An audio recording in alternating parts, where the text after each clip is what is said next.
Alrighty, folks, welcome on into the Central Committee stream with your host Mike from PA. We are live once again. Good morning, everybody. It's September 9th, 2025, and we've got ourselves quite an interesting news day. Asmongold is quitting streaming for the time being.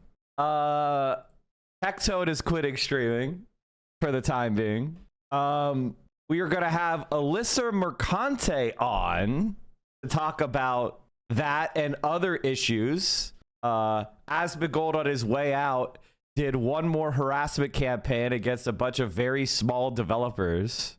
Israel owns me. I think you mean they own you, bitch. I think you mean they own you. I have been anti-Israel openly for what? On this platform for 6 years. 6 years of being anti-Israel. Man, it's crazy because I had a massive crash out of my car just yelling at my phone listening to Asmongold's clips on Denim's stream. Makes me happy he's going away even for a little while. Yes, we absolutely. Israel attacked Qatar, Doha, targeting Hamas leaders. Yeah, I know. I mean, America and Israel are completely lawless. They're completely lawless. Kwan 2028. Did you watch the news about Nepal students and protesters burned? Then the Nepalese parliament, the PM resigned and escaped? Yes, I did. There's a lot going on, chat. There's a lot going on. There's Indonesia. There's Nepal. There is Israel's attacks on the civilian flotilla. Israel's attacks on Doha.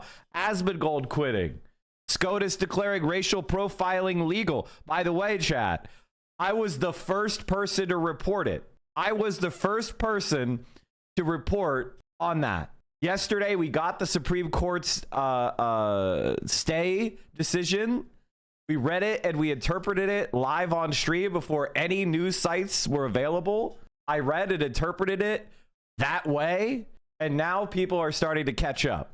The best place for reliable political analysis. Can I talk about the types of content that happens with streaming? And I want you guys, I want to throw a red flag down. If you are watching streams and the streams are primarily about the way you should act in social situations, but they're cosplaying as if it is a leftist stream, you're probably not in a leftist stream. You're probably in a liberal stream. If it's like trying to issue to you 15 new social rules and how this type of person is different than this type of person, and this type of person is more important than this type of person, that's probably a liberal stream. And they're doing stuff from, I mean, it's just not really left wing. It's just liberal, radical liberal. And one of the things that radical liberals like to do is cosplay as leftists because nobody really likes liberalism. The other thing about the social rules shit is you get to pretend to be empathetic and nice and cozy while not actually engaging at any political thought, right? It's very low effort. It's very easy. You don't have to do any work. You don't have to do any analysis. You don't have to actually think. You don't have to explain your thoughts. You're just kind of making these social pronouncements. Please, for the love of God, do not go to streams like that. Please do not participate in those kind of communities. Please don't bring them here. Did you see leftists crashing out at Zoran's Al Sharpton interview? I didn't see that. I started watching the brain drain when your stream redirected once you finish. I like that. What you mean? Not the brain drain. The brain domain. The brain domain, not the brain drain. The brain drain is what's happening to America as all our scientists move to China. You're fucking kidding me? The strike against Hamas leaders at Doha was an entirely Israeli operation. That's impossible. It required overflight of multiple countries and probably mid-air refueling capability that they lack. There's no way that it was a Israeli-only operation. Also, Donald Trump's Epstein letter finally leaked. And of course, the civilian aid flotilla. It's a story that we've touched on briefly. The civilian aid flotilla heading to Gaza with dozens of ships. The lead ship was just attacked militarily overnight by Israel.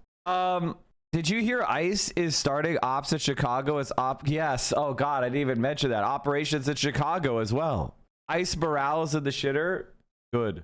All right, I'll be right back, chat. Survivors of serial sexual predator Jeffrey Epstein held a press conference steps away from the Capitol Wednesday to share their testimonies and demand lawmakers release all government files related to the Epstein investigation. Calls for the full files to be released have continued to grow, particularly among President Trump's base. Trump campaigned on releasing the files, but has called it a distraction and a, quote, Democratic hoax since taking office. The women were joined by members of Congress who've introduced a rare bipartisan bill that would make release of the Epstein investigation files law. In a few minutes, we'll speak with Congressmember Ro Khanna, who co-sponsored the bill, and Lauren Hirsch of World Without Exploitation, which helped organize the survivors who spoke out Wednesday. But first, the voices of survivors. My name is Marina Lacerda. I was minor victim 1 in federal indictment of Jeffrey Epstein in New York in 2019. I was one of dozens of girls that I personally know who were forced into Jeffrey's mansion on 9 East 71 Street in New York City when we were just kids. Today is the first time that I ever speak publicly about what happened to me. I never thought that I would find myself here. The only reason that I am here is because it feels like the people who matter in this country finally care about what we have to say.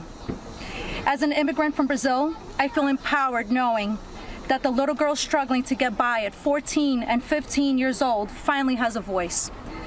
For the first time, I feel like I matter as an American. I was only 14 years old when I met Jeffrey. It was the summer of high school. I was working 3 jobs to try to support my mom and my sister when a friend of mine in the neighborhood told me that I could make $300 to give an older guy a massage. It went from a dream job to the worst nightmare. Jeffrey assistant Leslie Groff would call me and tell me that I needed to be at the house so often that I ended up dropping out of high school before 9th grade. And I never went back. From 14 to 17 years old, I went and worked for Jeffrey instead of receiving an education. Every day I hoped that he would offer me a real job as one of his assistants or something important. I would finally have made it big, as, like we say, the American dream. That day never came. I had no way out. I was, until he finally told me that I was too old. There are many pieces of my story that I can't remember, no matter how hard I try. The constant state of wonder causes me so much fear and so much confusion. My therapist says that my brain is just trying to protect itself, but it's so hard to begin to heal knowing that there are people out there who know more about my abuse than I do. The worst part is that the government is still in possession right now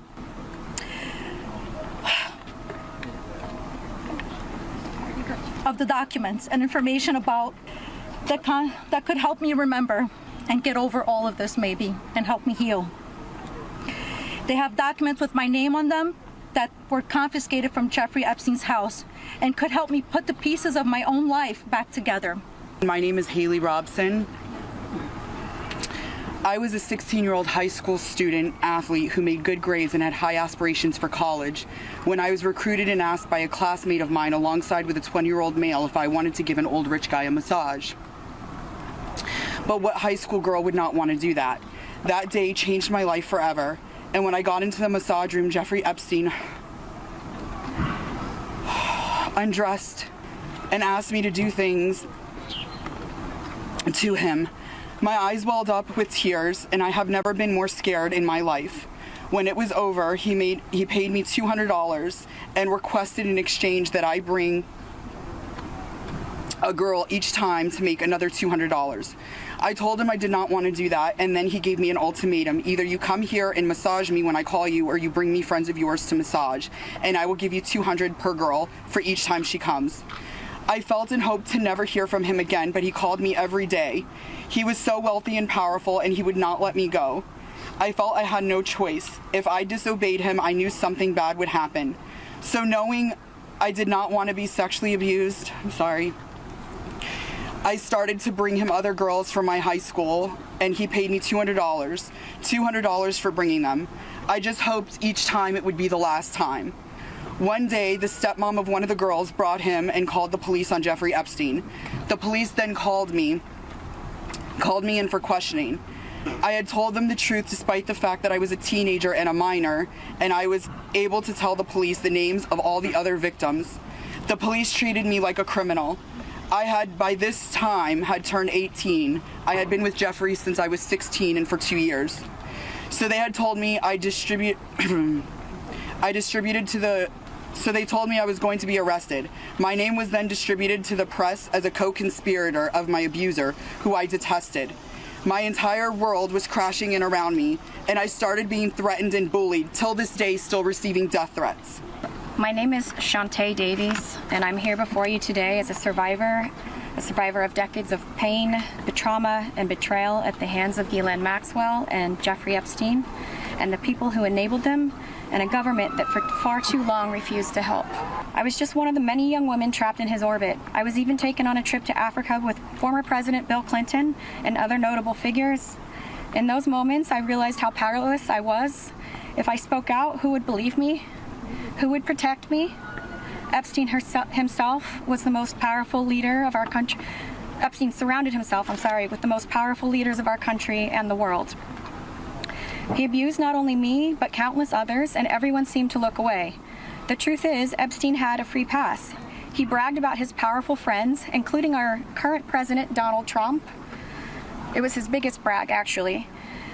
And while what I endured will haunt me forever, I live every day with PTSD. I live as a mother trying to raise my child while distrusting a world that has betrayed me. This kind of trauma never leaves you. It breaks families apart. It shapes the way we see everyone around us. But one thing is certain, unless we learn from this history, monsters like Epstein will rise again. There are files, government files, that hold the truth about Epstein, who he knew, who owed him, who protected him, and why he was allowed to operate for so long without consequence. Why was Maxwell the only one held accountable when so many others played a role? Why does the government hide this information from the public? This secrecy is not protection, it's complicity. And as long as the truth is buried, justice will remain out of reach. That is why this bill matters. Passing it will, bless you, ensure that the suffering of survivors is not in vain. Passing it will bring accountability, transparency, and prevention. It will help protect the next generation of predators who seek to place themselves above the law through wealth, influence, and connections. This is not just my story. It is about every survivor who carries invisible scars. It's about the weight we live with daily.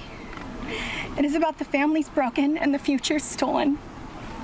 So I ask you, President Trump and members of Congress, why do we continue to cover up sexual abuse and assault? Who are we covering for? Let the public know the truth. We cannot heal without justice. We cannot protect the future if we refuse to confront the past. Those were some of the Epstein survivors who spoke out Wednesday in a news conference outside the Capitol. It's so funny that Donald Trump is just a pedophile. He's just a pedophile scammer, scumbag. And he just perfectly represents the conservative mindset in this country. Like, he's just a complete slug, a total failure, a complete fraud, a total charlatan. And the conservatives love it. Pedo con theory is a fucking fact. They also called for the passage of the Epstein Files Transparency Act, introduced by Republican Thomas Massie and Democrat Ro Khanna, who'll join us in a moment. World Without Exploitation helped organize the survivors who spoke out. It's the largest anti-trafficking coalition in the country. For more, we're joined by its national director, Lauren Hirsch, the former chief of sex trafficking unit here in New York. Lauren Hirsch, welcome to Democracy Now! If you can talk about the significance of this moment, you had scores of women, of survivors. Some of them had never spoken before, surrounding the group of women who did speak. Talk about this moment and also what it means for them to be calling for something that the Trump administration said they were protecting the victims when they were not releasing the files, calling for the release of the Epstein files. Well, good morning, and thank you so much for having me. This was truly a historic moment. We saw more than 20 Epstein survivors come together. Not yet, Mad they Killer, stood but I in will. solidarity with one another. Right now. And so many survivors of other exploiters who joined them at the Hill yesterday to listen to their voices. And it was historic for so many reasons, because this was really the first time that these women were coming together and really connecting with one another. But also it was so powerful to listen to their stories and also listen to their call to action and listen to the other women who surrounded them, many of whom were exploited by other people. Oh, by the way, chat, I'm going to have more information tomorrow about Tectone. I'm going to have more information tomorrow about Tectone. Nobody else knows about it. Literally, no one else knows. I'm doing journalism. So no spoil, but it may not be for tomorrow's stream. It may be Thursday's stream. Mike from journalism. Mike the Gumshoe. It's so awesome. Wait, only 15%, 57% of people disapprove of Epstein? Wait, what? Huh? Oh, true. Oh, Trump's approval on the Epstein shit. Oh, okay. Where is that? Trump knowledge of Epstein crimes? Do you think before investigations into Jeffrey Epstein began, how much do you think Trump knew about sex crimes committed by Epstein against underage girls? A lot, 41%. Sub, 27%. Nothing, 8%. I can't believe America is going to fall to a incompetent game show pedophile. That's what's going to take us out? Interestingly, we were approached by several other Epstein survivors who we didn't even know who were in the space, who said, I needed to be here today. I needed to listen to my survivor sisters. And this gave me strength and empowered me for the very first time. Well, that's extraordinary, Lauren. Do you think any of those people would be willing, the people who were there, who were also survivors of Epstein's or his consorts, cohorts, subject to their to sexual abuse by them, whether they would also be willing? All because of a handful of boomers who are trying to avoid jail for pedo crimes and embezzlement. Yeah, exactly. To speak out. Well, what we know is courage is contagious. And we saw that yesterday. I'm not sure if any of these women who came yesterday, who were Epstein survivors, who had never said that out loud, if they plan to even approach some of us. And yet, once they listened to these survivors speaking their truth, they felt empowered and safe enough to come forward and say, yes, me too. So I think this may be the moment where we are unlocking even more voices, more survivors, and the possibility of so much more truth coming out.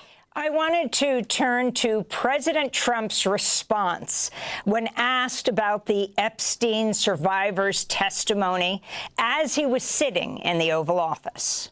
So this is a Democrat hoax that never ends. I think we're probably having, according to what I read, even from two people in this room, we're having the most successful 8 months of any president ever.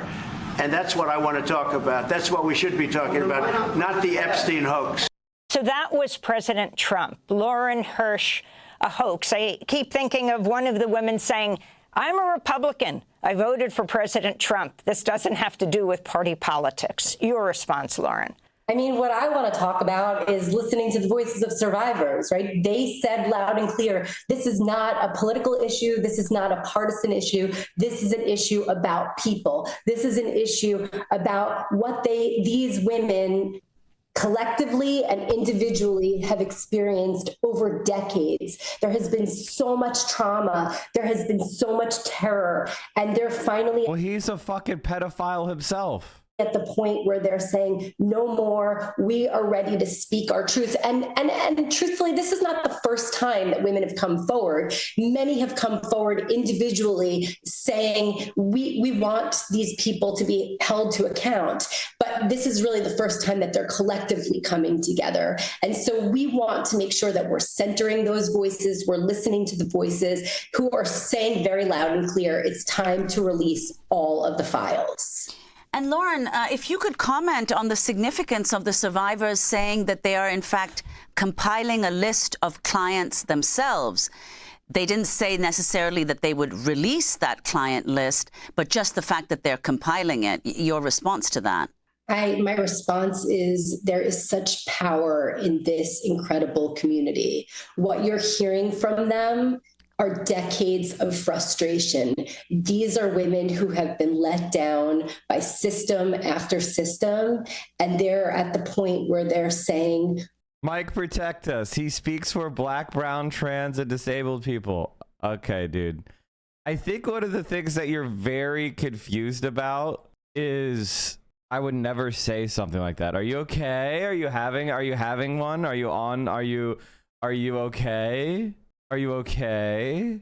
I think one of the things that can happen, chat, and this kind of happens occasionally, is when somebody like myself has been advocating for this stuff as long as I have. Some people assume that has some sort of like ulterior motive, right? And it kind of, I don't know if it's like you start thinking of all the people in your life that are like me in the sense of being a white guy, straight white guy, who are pieces of shit, and you start to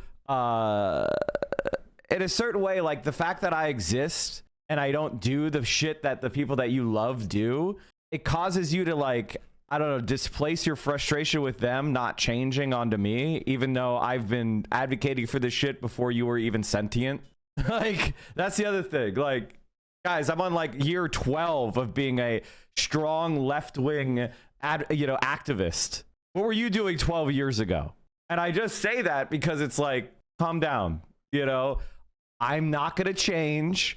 This isn't new to me. I didn't used to be a conservative influencer. I wasn't a racist gamer. I was running for office as a progressive at 29 over 12 years ago. Okay? So, like, we're going to be okay. All right? We're going to be okay. If streaming is around during your political awakening, how would it have impacted your development? I mean, I think part of the reason why streaming is the way it is because I've been here, for better or worse. That's the thing that's really frustrating, is I have a lot to, I have to take some of the blame for not. Can I talk about the small streamer space for a second? A lot of the small streamers that we have are small. They made relationships with the Destiny and Vosh orbit, because Destiny and Vosh used to host these panel shows where they would invite people who were political streamers on to these panel shows, and there would be like 8 or 10 people on a panel, and there would be ways for people to compete for Destiny's attention and friendship and support, or Vosh's attention and investment and support. So a lot of these small streamers that are still around to this day, they were Destiny and Vosh orbiters. And the thing is, like, Hassan and I didn't do that much. I mean, I went on a couple panels, but once I realized they were just like 7 Destiny sycophants or 7 Vosh sycophants, and they all didn't know anything, I was like, once I got the attention I wanted from defeating Destiny in debates, and, it was just pointless. What's the point of me going on to a stream where I speak for 8 minutes out of an hour, and the other 52 minutes is from idiots and people that I don't want my community to watch? So it just became something that I wasn't interested in. And I focused on streaming for you guys, the viewers, and making a stream that was based upon analysis and content. And one of the things is, because I wasn't participating in those panel shows and Destiny and Vosh hated me, a lot of small streamers spent their time kind of shitting on me and Hassan for the attention of Destiny and Vosh. And when those small streamers stopped supporting Destiny and Vosh, primarily because they're both banned from Twitch, so you can't use them anymore, they started to pivot toward orbiting Hassan, right? but a lot of them kept their kind of anti-Mike takes that they had pushed when they were orbiting Destiny and Vosh. And so a lot of people ask me, why, Mike, don't you like a lot of the small streamers? And the answer is I don't really like people that are Destiny orbiters and Vosh orbiters. And so because those people haven't made an effort, and the thing is, I've always tried to be friendly and open to small streamers. I support a lot of small streamers. It's just, you know, you can't expect me to like run and try to bear hug people who, you know, spread misinformation about me. Right? Try to cancel me, shit on me. And so I think a lot of those streamers, you know, I think they think that we don't notice and we don't know, but we do. And we do.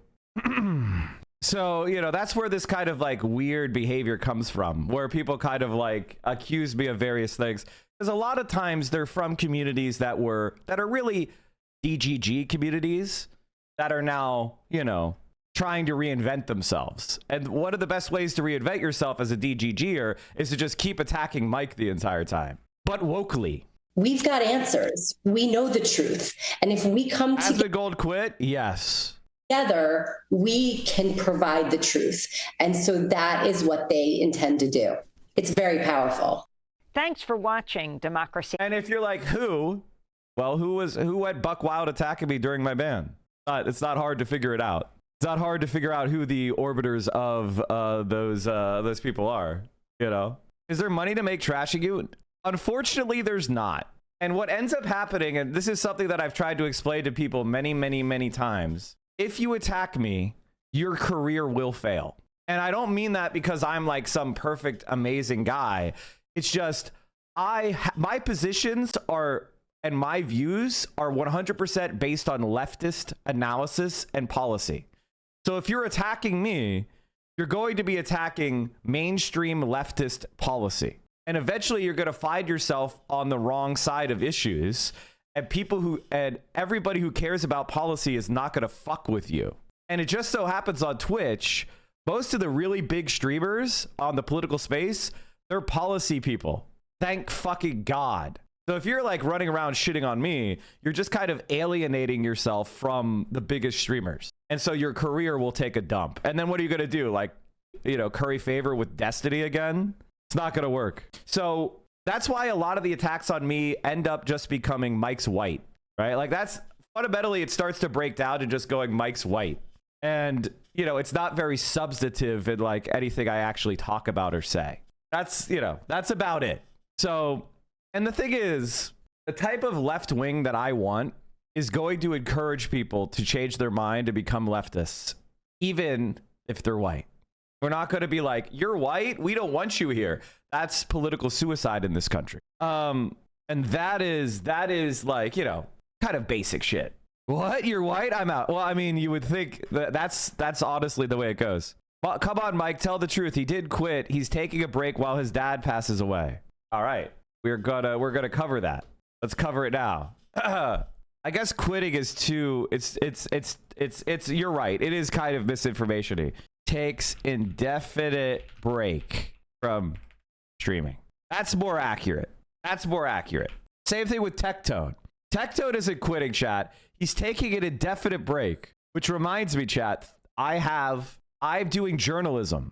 I'm doing journalism this week on Tectone. I have uncovered information that no one else knows, but I will not be releasing that information until a couple events take place this week. But I will be doing breaking news on Tectone. I have the documents. So we have the Tectone files coming. You're pulling a local news, wait until after the break for sports. I mean, I'm just telling you to get hyped. Also, H3, I mean, there's so many stories today, chat. This is the home for news. There's so many fucking stories today. H3, Olivia's quitting, or at least stepping down. Olivia's stepping down. H3 is in the shitter. All my enemies, I drive them before me. This is the Mike from PA stream. This is good, but what is best in life? The open steppe, free thoughts, falcons at your wrist, and the wind in your hair. Wrong! Conan, what is best in life? to crush your enemies, see them driven before you, and to hear the lamentation of your women. Well, there ain't any of that. There ain't any lamentations of their women with Asmongold and Tectone, but you get my point. There are lamentations of their women. There aren't any of that. They ain't got any of those. Isn't it a HEPA violation when Ethan Klein says that Olivia's gone because of a mental health break? He is her employer. I think he's a liar, personally. Yeah, and okay, so let's cover the next story that I wanted to get to, which is really important. Israel is bombing Qatar.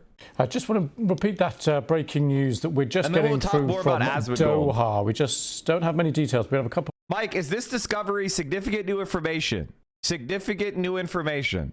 I would not say I'm doing journalism unless it was significant new developments and information that is never before seen and significant.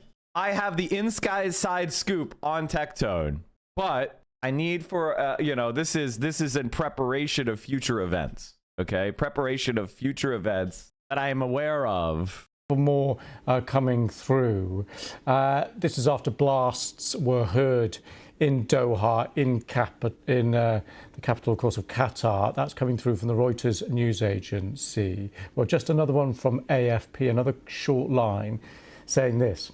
Israel army says it's targeted Hamas leaders after blasts rock Doha. So there was initial reports from Reuters saying they saw smoke. They had eyewitnesses in Doha, in Qatar, seeing smoke rising above the capital and the sound of blasts and explosions. And now we are getting slightly more detail. And I just want to read you this. Israel has carried out a strike in the Qatari capital, Doha, targeting the senior leadership of Hamas. They're reported to have been holding a meeting to discuss the latest Gaza ceasefire proposal. Several explosions were heard in the Qatari district of the city. Video posted online shows large plumes of smoke rising from the area. So just want to bring you the timeline as we have it. First, those reports of blasts in Doha, the capital of Qatar. Then eyewitnesses saying they saw smoke rising above the skyline there. Now, the understanding is that Israel has carried out a strike on Doha, targeting senior leadership of Hamas. They've been there reportedly holding a meeting to discuss the latest Gaza ceasefire proposal. Several explosions heard. This is all in the Qatari district of the city, of the capital. And there are videos posted online seemingly showing these large plumes. It's so incredible. God, it's so fucking incredible how we just watched Ann Applebaum yesterday coming on and being like, America and the rules-based order and liberal democracies against the autocracies. And it's like, who's on the liberal democracy side? We have Turkey, we have Saudi Arabia, we have Qatar, we have Egypt, we have Pakistan. It's like, wait a minute, there isn't any democratic countries in any of that. That's fucking weird. Hold up, I think those are all dictatorships with torture camps. Of smoke rising from the area. So these developments coming through just in the last 20-30 minutes or so. Of course, our teams here are working in the newsroom behind me to verify and double check those videos that will be posted online of seemingly smoke rising and eyewitness describing those blasts there. But what we do know is that after those initial reports from agencies like the Reuters news agency and AFP news agency of these explosions, now getting seemingly a bit more detail. The claims and reports that Israel have carried out a strike on the Qatari capital, Doha, targeting the senior leadership, Hamas. They are reported to have been holding a meeting to discuss the latest Gaza ceasefire proposal. We're working on just to get you a map of the region, just to show you a bit of the geography here and a bit of the region that we're talking about and where this smoke and where these blasts will have been heard. Also getting through Didn't the White House make a new treaty for peace to boss yesterday? Yes, they're lying, chat. They're lying, chat. They're doing this thing called lying so they can kill people and do a genocide. It's called, I know. This is something that's really hard for autistics to understand, like myself, which is a lot of times people are just lying. Like they're saying words, but they're not true. They're not actually reflecting their intentions or their beliefs or the information that they have. They spread false information to manipulate others. I know, it's crazy. Who would do such a thing? Some of the statements. This, I'm being told, is an IDF announcement. Let me bring this to you. The IDF and ISA conducted a precise strike targeting the senior leadership of the Hamas terrorist organization. For years, these members of the Hamas leadership have led the terrorist organization's operation.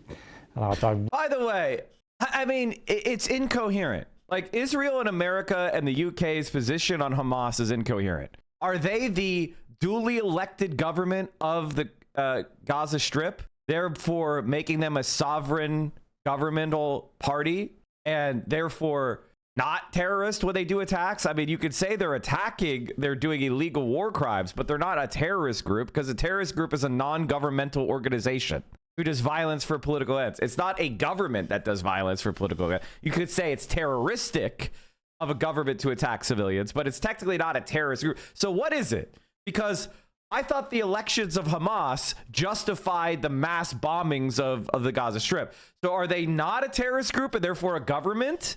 Or are they a terrorist group and therefore not representative of the people of Gaza? Like, it's a contradiction. Not that they give a fuck about contradictions. Directly responsible for the brutal October the 7th massacre. Zionists in the chat, I'm just going to give you a little tip. I'm going to give you a little tip, Zionists. Every time you make someone bring up October 7th, it looks like that person is being programmed to be an Israeli shill. Okay? It's been almost 2 years. Okay? Like every time you bring up October 7th, like it's some sort of unbelievable event with no match in history, you just make the person look like a shill for you.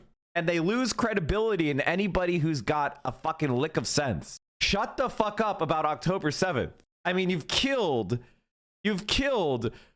what is it, 40,000 children now? Like at the minimum, undercount? Like nobody gives a shit about the 600 horrifying deaths on October 7th when you have 50,000 children on the other side of the ledger. Like, this is America. We've been laughing at 9/11 jokes for 15 fucking years or more. I mean, honestly, like, if I'm being completely honest, 24 years. People were laughing at 9/11 jokes in 2001. Okay? Let's stop. All right? Let's fucking stop with this. October 7th is the worst thing to ever happen. Like, goddamn, it's weird when you're starving 2 million civilians to death to keep bringing up October 7th. And have been orchestrating and managing the war against the state of Israel. Prior to the strike, measures were taken in order to mitigate harms to civilians, including the use of precise munitions and additional intelligence. The IDF and ISA will continue to operate the determination in order to defeat the Hamas terrorist organization. Chat, I think one of the things about covering foreign policy and covering these issues is a recognition that when people say precision strike, what they're really talking about is an act of war. And when I was growing up, you know, I'm old, chat. I'm an elder millennial. So I remember when the Soviet Union still existed. I remember when the Soviet Union existed. I remember when the wall fell. I remember that shit. And let me tell you, back then, people would be like, that's an act of war. Oh my God, that's an act of war. We can't do that. That's an act. Like, even the United States of America was worried about acts of war. When the United States invaded Grenada, we were like, oh my God, that's horrible. People actually were like, oh my God, you're violating the sovereignty. You're violating the sovereignty of a country. And for, you know, a decade after the fall of the Soviet bloc, people kind of operated under that same kind of general sense that, oh my God, attacking another country, that's horrible. That's an act of war. Everybody condemns it. Now we live in a world where the United States and Israel just routinely violate sovereignty for military attacks, not authorized by Congress, not directed by a Security Council resolution. So this is just blatantly in violation of the UN Charter, right? This is blatantly in violation of international law. And we just don't even care. This is like 19th century putative expeditions imperialism. We're living in an era of just abject. I mean, this is worse, honestly, than the early 20th century. If I'm being completely honest, this shit is batshit, and it's been completely normalized. I think one of the things is all of us understood that international law was something that we were aspiring to create, right? We were trying to create international institutions, and we were trying to create checks and balances. The great powers would check and balance each other, and we would resolve disputes between states through a diplomatic process. That's what the United Nations was really about. It was about creating checks and balances so that we didn't have great power competition that led to wars, because we had World War I and World War II, and hundreds of millions of people were killed in these wars. And we were like, hey, how about instead of having horrifying wars between the great powers, we have diplomacy instead? And we all agree to constrain our actions according to these international guidelines and institutions. And we are destroying all of that for Israel. I mean, embassies haven't been a legitimate target since, the Treaty of Westphalia, even before that. Like we have literally seen, we are regressing not just to like 20th century. We are regressing to 18th century great power competition. For the October the 7th massacre. So that is the statement there, posted on social media by the Israel Defense Forces, the IDF, the Israel. And by the way, chat, Netanyahu tweeted, today's action against the top terrorist chieftains of Hamas was a wholly independent Israeli operation. Israel initiated it, Israel conducted it, and Israel takes for full responsibility. Okay. Let's do a Mike for PA pop quiz. Instead of me telling you what this means, how do you guys interpret this? And then I'll tell you how you should interpret it. What does this mean? Mo Dengist gets it right, and of course he does, because he follows the best form of socialism, Dengism. Dengism has been proven correct. As long as it's modified by Xi Jinping thought. Mu Dengist with the correct take, the exact opposite. Correct! Ding, ding, ding, ding, ding, ding, ding, ding, ding, ding, ding, ding, ding. Mu Dengist, what they're saying here is Jordan knew, Saudi Arabia knew, Qatar knew, the United States gave us refueling. This was the United States and our Arab allies helped us do this. That's what this means. And why is Israel doing this? Israel is doing this because it's helping to prop up the puppet Arab regimes that the United States controls. So Egypt, Saudi Arabia, Jordan, Qatar, etc., etc. This is Israel giving plausible deniability to its Arab allies. Did you see the Breaking Points interview with Anthony Aguilar and that spokesman for GDF? Kind of long, but was really good. I haven't seen that, actually. Why didn't U.S. bases in Qatar defend the country? Because, as I said before, Qatar was involved in the attack on its own soil. Military. So that is the first official. Now, do I have direct provable knowledge? Do I have the documents? No, I don't, right? This is a take that is inferred based on prior behaviors, the material interests of the parties involved, an analysis of the political economy of the Middle East, and a knowledge that Arab states cannot be seen as openly embracing Israel because it may cause domestic political crises. So in order for those domestic political crises to be averted, Israel has to provide plausible deniability to its Arab allies because the populations in those Arab countries do not support Israel. So I am providing you with analysis that will bore out to be correct in the coming weeks. But because we have a strong materialist analysis, we could read between the lines. We could apply this analysis, and we could have a certain worldview and expectation. Now, we also hold it as provisional, meaning unless there's some information that comes out showing that Qatar was shooting at the Israeli planes and they're all pissed and they're about to withdraw the embassies from Israel, and like they're going in, they're mobilizing their military and they're demanding reparations. Like, I don't know if that ends up happening, I'll be surprised, but I'll change my analysis, right? And it's not, and I want you to understand that this isn't just me being suspicious or conspiratorial or anything like this. This is based on research and knowledge and education and materialist analysis. Like, it is how we figure shit out before we have all the total information and construct ourselves a working hypothesis to understand Israeli behavior so we can predict it in the future. This is what good content is. This is what good analysis is. This is where Mike was right comes from, because I do this every day. And every day, now I don't hit 100%. And when I don't hit, and the 1 out of 100 times I don't hit, we will go back and talk about it, and we will look at it and say, what assumptions were we making that were incorrect? What information has emerged? This is still breaking news, so we have to keep our confidence level at a medium to low level. Confirmation, it seems, posted on social media about this strike targeting senior leadership of Hamas after those reports in Doha of smoke rising up. The IDF and ISA conducted a precise strike targeting the senior leadership of the Hamas terrorist organization. For years, these members of the Hamas leadership have led the terrorist organization's operations, are directly responsible for the brutal October 7th massacre, and have been orchestrating and managing the war against the state of Israel. Prior to the strike, measures were taken in order to mitigate harm to civilians, including the use of precise munitions and additional intelligence. The IDF and ISA will continue to operate with determination in order to defeat the Hamas terrorist organization responsible for the October 7th massacre.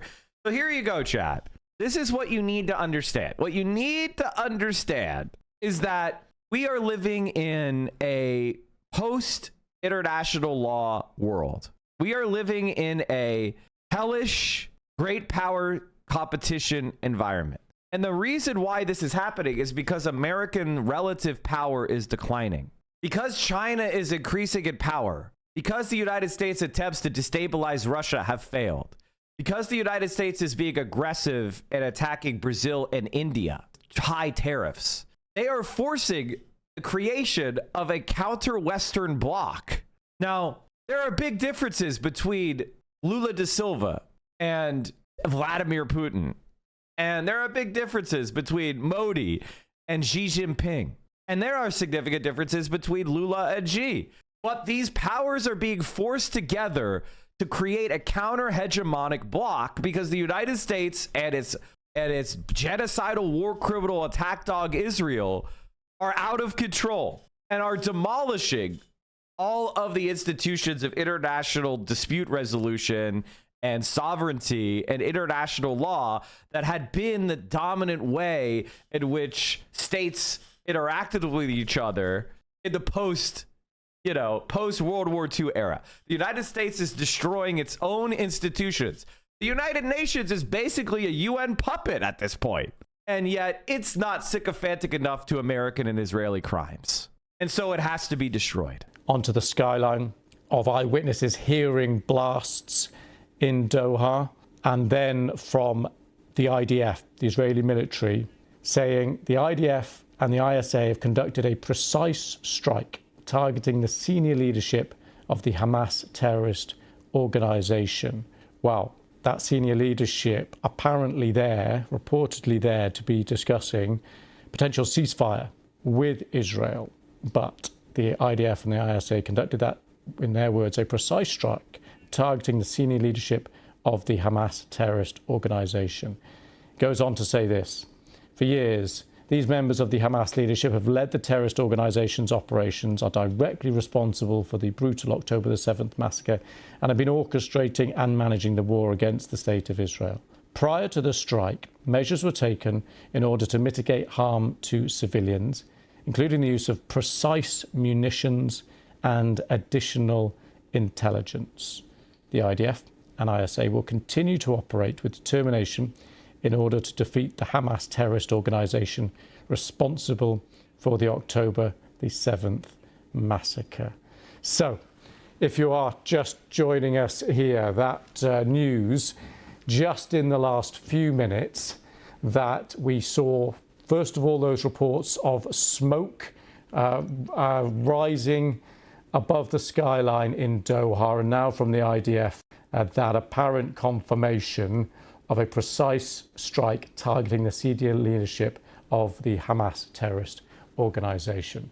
Well, we can speak now to Noga Tarnopolsky, who's a freelance journalist based in Tel Aviv. Thank you for coming on the program. Could you just talk us through what we know here?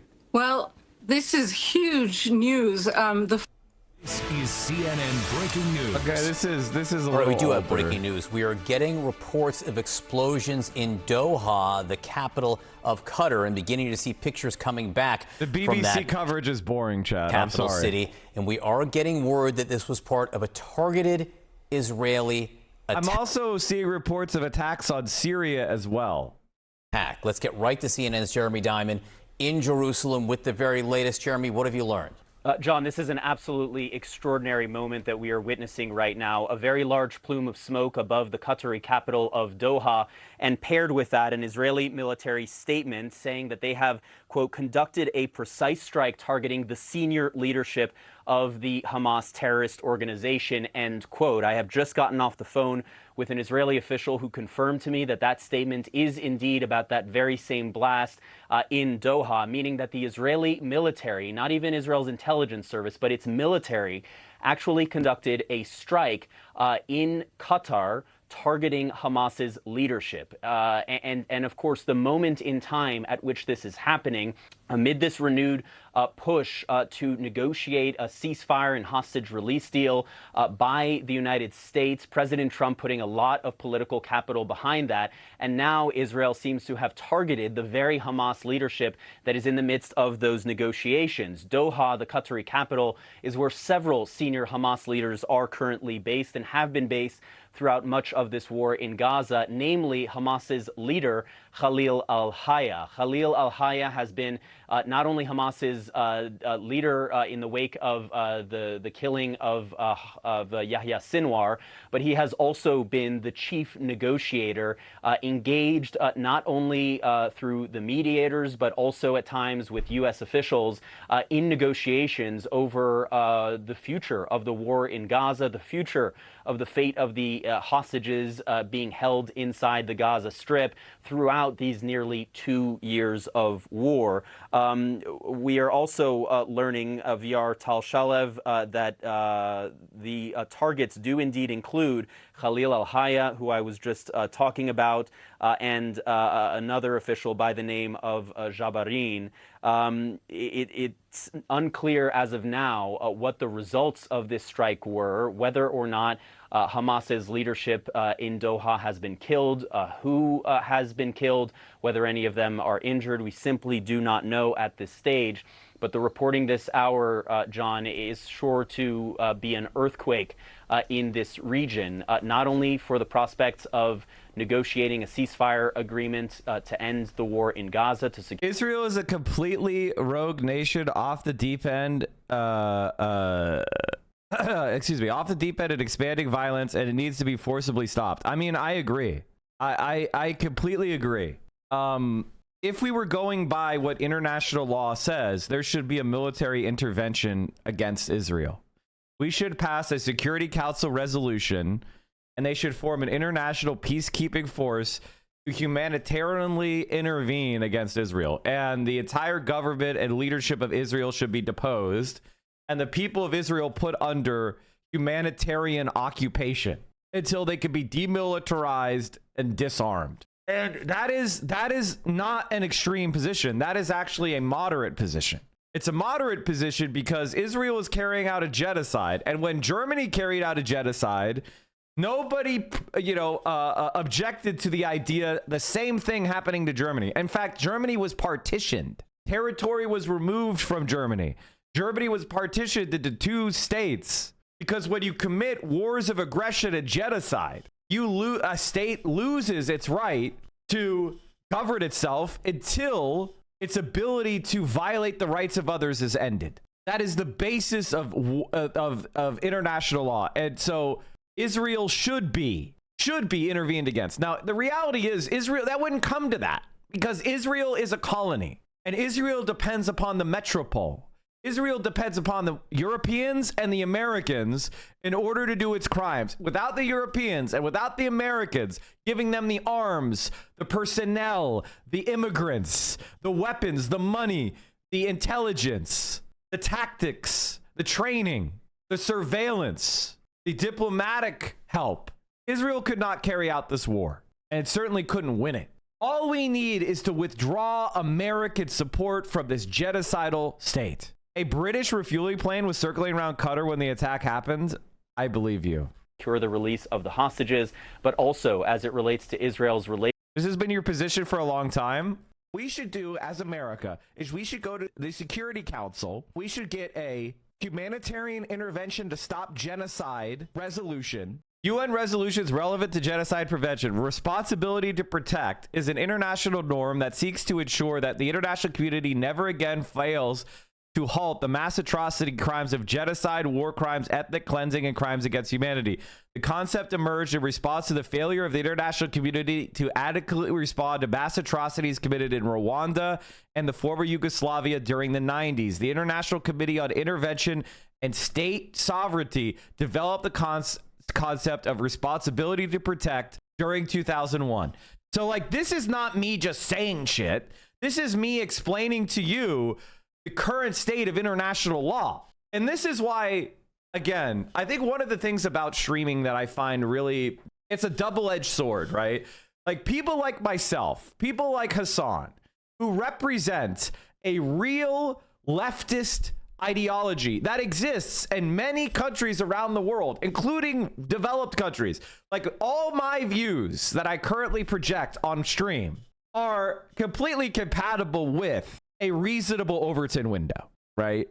Like there's nothing that we've advocated for on our streams that is outside of a reasonable Overton window. And why is that? Well, because I'm not allowed to do things that are not within a reasonable Overton window because it's against TOS. So I am trying to push the bounds of the Overton window, but nothing I'm saying is fucking that insane or that extreme or that radical. That's why it's comical when people call me and Hassan far left. Hassan and I are not far left. Definitionally, I mean, maybe we are, but what we advocate for online is not far left, because far left is what? Violence, expropriations, land reforms, toppling the government. We're not allowed to advocate for that. We're not. So, mass expropriation, that's probably the far left policy I agree with the most. But we're not allowed to advocate for that shit because it's against the law and it's against TOS. We are left wing. We should form an international peacekeeping force. We should invade Israel, prosecute the arrest warrants for Benjamin Netanyahu and Yoav Gallant. We should disarm the IDF, and we should do extensive investigations for war crimes. That's what we should do. Here's the thing. We don't even need to do that. Nobody had to invade South Africa to end apartheid. Apartheid ended by America stopping protecting South Africa. And once America stopped supporting the South African apartheid state, it fell down immediately. The same thing would happen to Israel, and they know it. Really, it's still true to this day.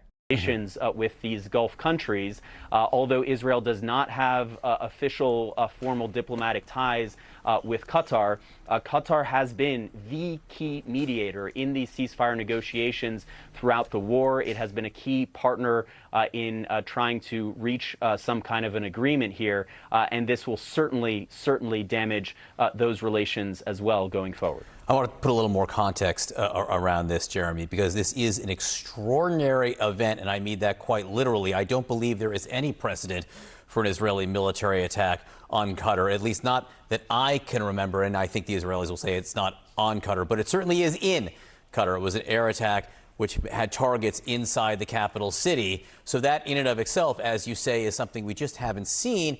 And also I love how CNN, the way they say it is, it's just something we haven't seen.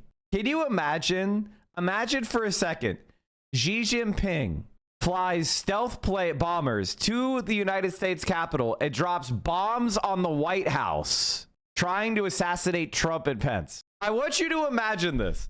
Imagine Xi Jinping attacks the White House, trying to assassinate Trump and Pence. How many people would go, that's something we haven't seen before? That's something we haven't seen before. I think they might be saying act of war, war crime, genocide, unprovoked attack, bad faith. You know, they might be using things like revenge. Well, that just happened. That's not something we've seen before. Targeting of Hamas leadership fits a pattern now that we have seen from Israel over the last, 18 months. The assassination of Hassan Nasrallah, the leader of Hezbollah inside Lebanon.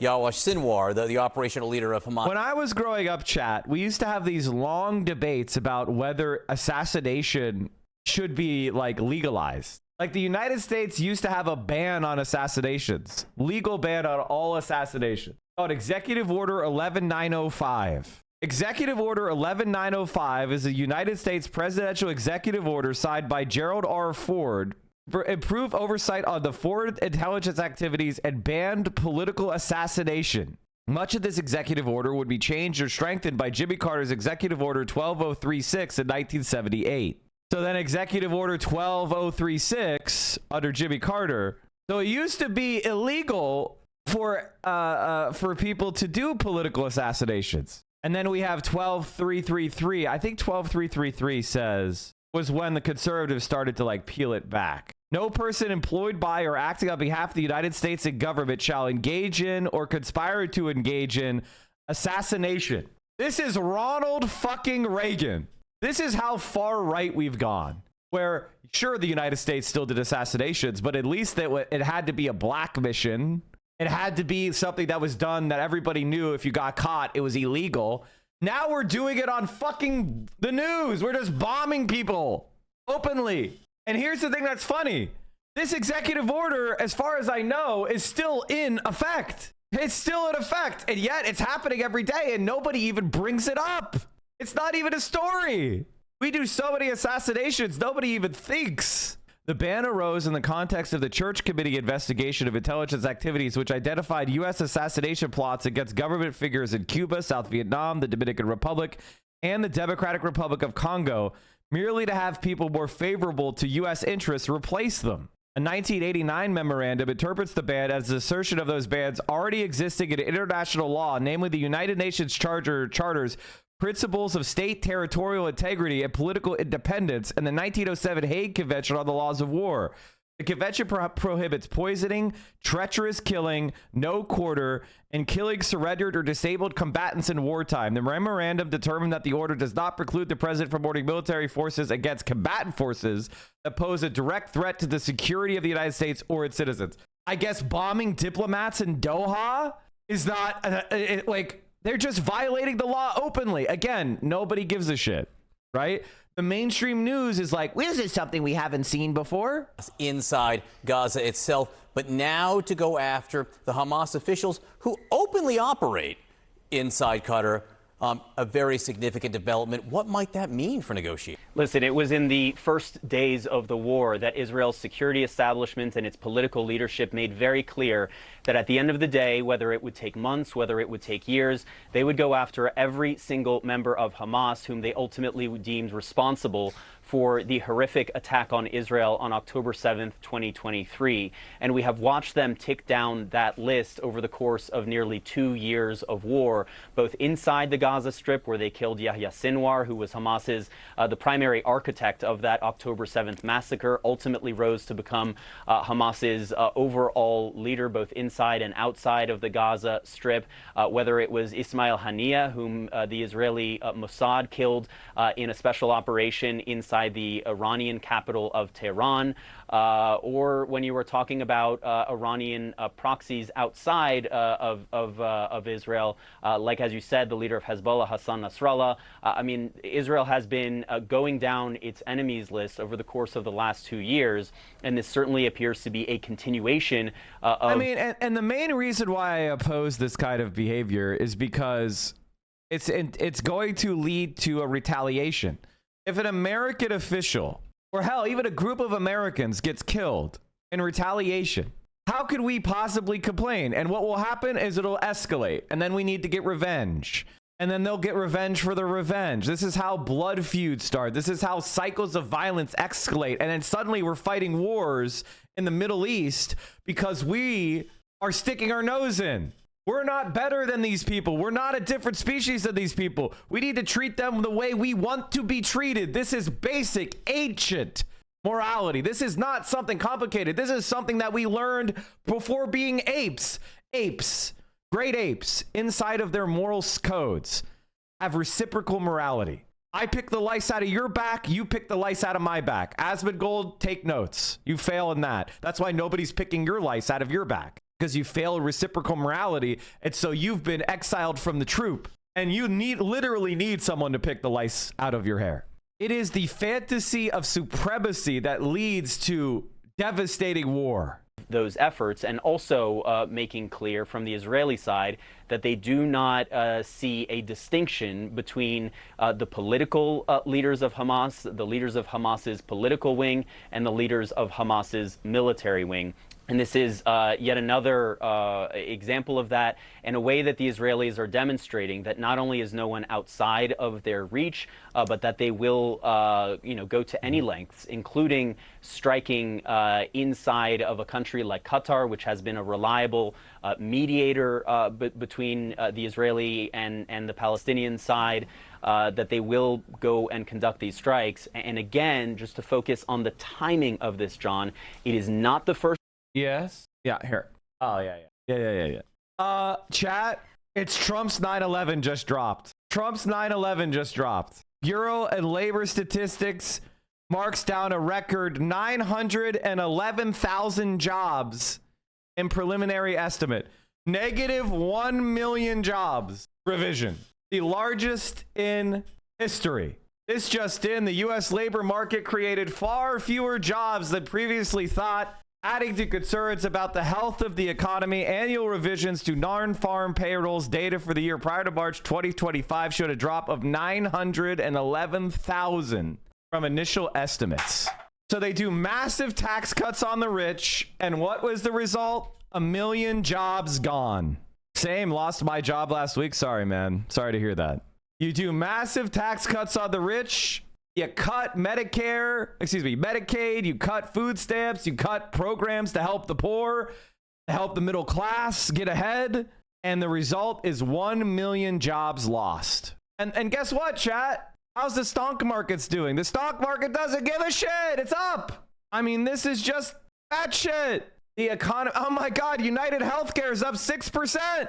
My reaction to this is the moment that the stock market bubble pops, I don't know how hard it's going to fall. First time that we have seen at a very critical juncture in these ceasefire negotiations that Israel has gone and killed the primary negotiator or decision maker on the other side. Again, we do not yet know whether Israel was successful in this strike in terms of eliminating Hamas's leadership, part of its leadership, the entirety of its leadership. That will remain to be seen. But regardless, this will have enormous implications for the future of the war in Gaza, for the fate of the hostages, and the possibility of bringing all of this to an end. You know, Jeremy Diamond, stand by for a second, if you will. Check back in with your sources if you need a second on that, because the next big bit of information will be whether or not this was successful or not. In the meantime, I want to bring in Kim Dozier, CNN Global Affairs analyst. You've been listening to these reports, beginning to see some pictures trickling in. We'll get them up for you as soon as we verified the pictures that we're seeing of these explosions inside Qatar. But what do you make of the timing and the messaging here, Kim? Average rent has more than doubled since 2000. Inflation has doubled since 2000. No, that's not true. Average rent is growing faster than inflation. Well, President Trump had just said something about giving the last warning in the next 48 hours. So this could have been coordinated with Washington, but we don't know. But it is shocking that the Israelis would attack inside a Gulf capital where there's no combat activity whatsoever. The last time they did something like this was an assassination that allegedly targeted a Hamas leader in the United Arab Emirates in 2010 in a hotel. And those agents were caught on camera. That's how that attack was revealed. But to do an airstrike in the middle of a very busy capital, Doha is a very modern city. In the time of day, there would have been a lot of traffic around. So I've been trying to reach Qatari contacts to ask if any civilians were killed or injured in this attack. I think that will determine what a lot of the reaction is going to be, just how precise this was. But, you know, these were the people that Qatar was negotiating through. And historically, the Hamas officials in Doha were the ones more likely to say yes to negotiations, to compromises, than the more hardline Hamas leaders inside Gaza. Yeah, which is exactly the point. Israel doesn't want to end the war. Israel doesn't care about the hostages. I mean, I'll be honest with you, chat. It's almost unbelievable how well, like, that there hasn't been mass executions of Israeli hostages. Like, it is, Hamas has maintained conditions for the hostages even as mass starvation occurs. That's like almost unbelievable. If it was Israeli ally ISIS, they would be beheading people on camera. Just ran down a list of questions I have. You know, what does this mean if it's successful for Hamas? What does it mean for Qatar and its role as an intermediary? And what does it mean for the United States as the president in the Trump administration is standing by watching and involving itself where it can in negotiation? Yeah, if it proves that the U.S. was informed of this ahead of time, it's really going to damage relations with Doha. And Qatar has been a key nation to do outreach, for instance, to Iran, to several different actors that the U.S. normally doesn't talk to directly. But most importantly, with the UN General Assembly coming up, there was a hope that some sort of a last-ditch compromise deal would be reached, that Hamas would agree to this turning over all 48 Israeli hostages, including those deceased, in a 48-hour period in exchange for thousands of Palestinian prisoners, and that might forestall this imminent Israel full-scale invasion of Gaza City, where Israeli officials have said they're going to basically hit every single building because they think Hamas has tunnels underneath and has command centers throughout the city. And that's going to be devastating to those who are refusing to leave. I don't see how Hamas... Senior U.S. official, Israel notified U.S. after the missiles were already launched. We had no ability to influence. If you think this is true, you're dumber than dirt. The United States has complete, sensor dominance over this region.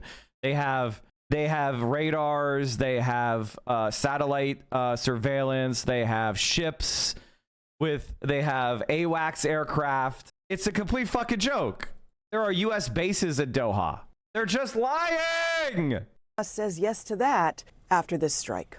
I think we did just get some video in. I saw a flash frame go up there of smoke rising over the skyline in Doha.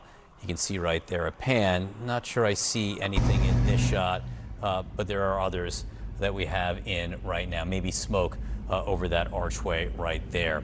We're going to keep scouring, getting more video, getting reports in. Jeremy Diamond is working his sources. Kimberly Dozier, don't go far. Much more on our breaking news just ahead. This is a significant development that may shuffle some of the diplomatic efforts going on to end the Israeli war with Hamas.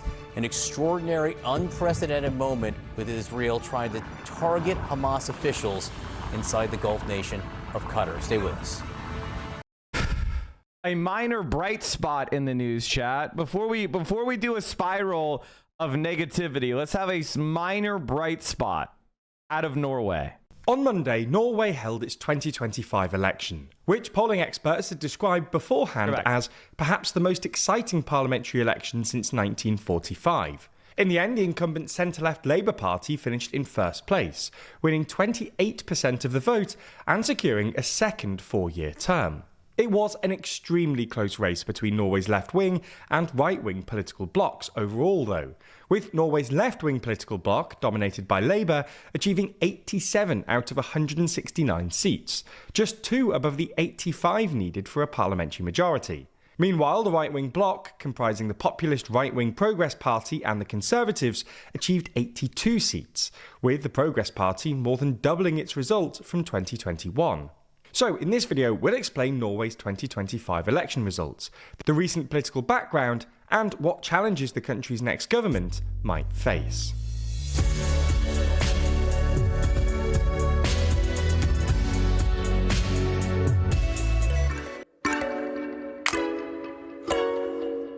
Have you ever wondered how much money TLDR makes each year? Or who's funding our journalism? Well, we think transparency is super important. So we answer both questions in our recent video.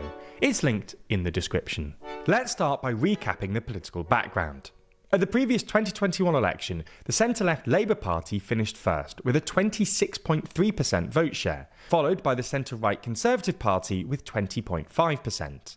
In third was the agrarian Eurosceptic Centre Party, with 13.6% of the vote. In fourth was the right-wing populist Progress Party with 11.7%, and in fifth was the left-wing Eurosceptic Socialist Left Party with 7.6%. After their victory, Labour, led by Jonas Gahr Støre, formed a minority coalition government with the Centre Party, which soon became plagued by infighting, resignations, and conflict of interest scandals, from plagiarism to insider trading.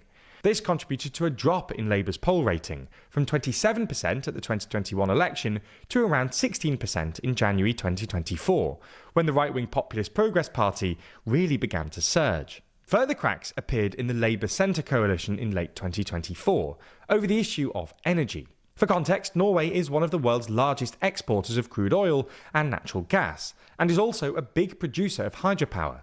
Around 90% of Norway's total electricity comes from hydropower, and almost half of Europe's total reservoir capacity is in Norway. Norway exports hydropower to the EU via electricity interconnectors to Denmark, the UK, and Germany. And in the past few years, this has increased significantly, leading to rising concerns that Norway's electricity exports to the EU may be driving up the country's domestic energy prices. This is why, in January, the Eurosceptic Centre Party, which has long opposed Norwegian membership of the EU and the adoption of its energy market rules, left Støre's government. Støre was pushing for Norway to accept the EU's energy directive to generally increase Norway's alignment with Europe, but the Centre Party opposed this and quit the coalition, leaving a pure Labour cabinet. But this apparently ended up helping Labour, and after Støre's appointment of the popular former Norwegian Prime Minister and NATO chief Jens Stoltenberg as finance minister in February, Labour's polling immediately jumped up by as many as 10 percentage points, to a 6-year high of nearly 30%.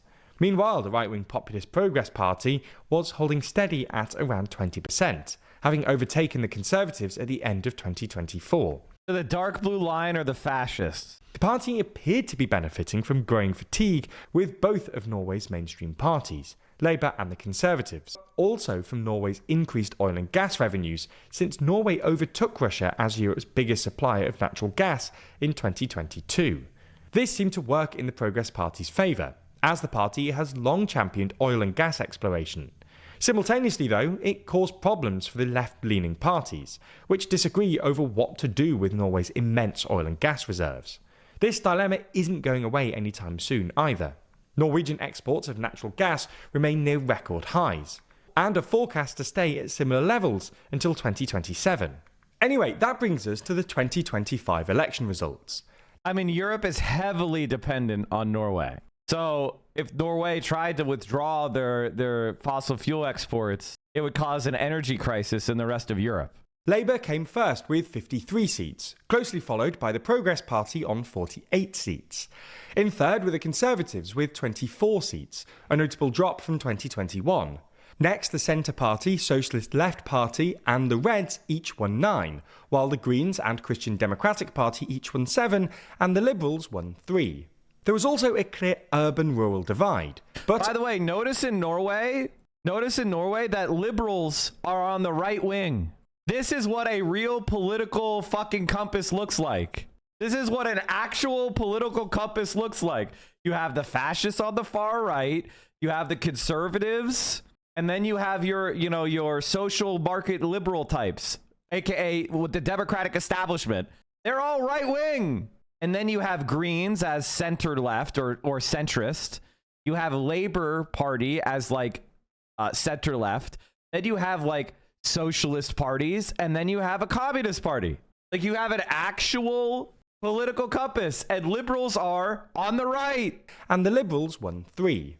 There was also a clear urban-rural divide, but unlike in other European countries, Norway's urban areas showed stronger support for right-wing parties, while rural areas showed stronger support for left-wing parties.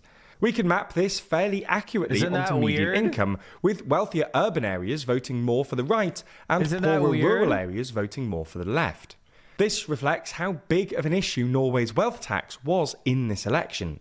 For context, the previous Labour Centre coalition introduced changes to Norway's long-standing wealth tax, which have generated an extra 10 billion kroner of government revenue annually, but have also reportedly led to record departures of investors and the super-rich to low-tax countries like Switzerland. During the campaign... Bullshit, not true. The Populist Progress Party promised to scrap the tax, arguing that Norway needs to be an attractive country for wealth creation, while the more... Guys, we have one of the best countries in the world and we have a wealth tax. Let's get rid of it and fuck it up. We know this is not really what it was about, right? We understand that this was incel internet shit, right? We understand that it was about anti-migrant and anti-refugee racism, right? Where it's not really about the wealth tax and motivating people. Like, can we stop? Moderate conservatives pledged to reduce it. Labour Finance Minister Stoltenberg, meanwhile, pledged a cross-party review of all Norwegian taxes, including wealth. Mike, are you still working on that 50-question political test for streamers? Oh, it's such a good idea. I haven't actually worked on it, but I really do like it. I like the idea. I would love to like invite on, say, I don't know, who's a streamer who needs to have a test of their knowledge. Oh God, can you imagine Hutch taking it? I would only let Hutch on my stream to take the test if he was in person. I don't want him with ChatGPT plugins, right? We would need to have like a screen capture of their monitor and of all their monitors. I would need to like, I legitimately would make sure that these motherfuckers didn't cheat. Hutch, is Hutch down to 50 viewers now? We might have to do an Ethan Klein laughing section. We might have to do a laughing at Ethan Klein section, chat, but there's so much news. There's so much fucking news I want to get to. After the election. Anyway, wealth tax aside, there are two main takeaways from these results. The first is that the Labour government's job has become even more difficult, as the party now needs the support of 4 smaller parties in order to reach a party. Dude, that's so brutal, man. It's so brutal to go live and lose 50 followers, dude. Like, I've only had a few days where I've had negative followers, and that's when I had like scandal, like real scandals that I had to apologize for. Like, you know what I mean? Like actual mistakes. Losing 50 fucking followers is a really bad day on Twitch. God damn, like more people are clicking his stream to unfollow than they are to watch. God damn. And like, these are his viewers when he's like going mega viral on Twitter, accusing Hassan of doxing him.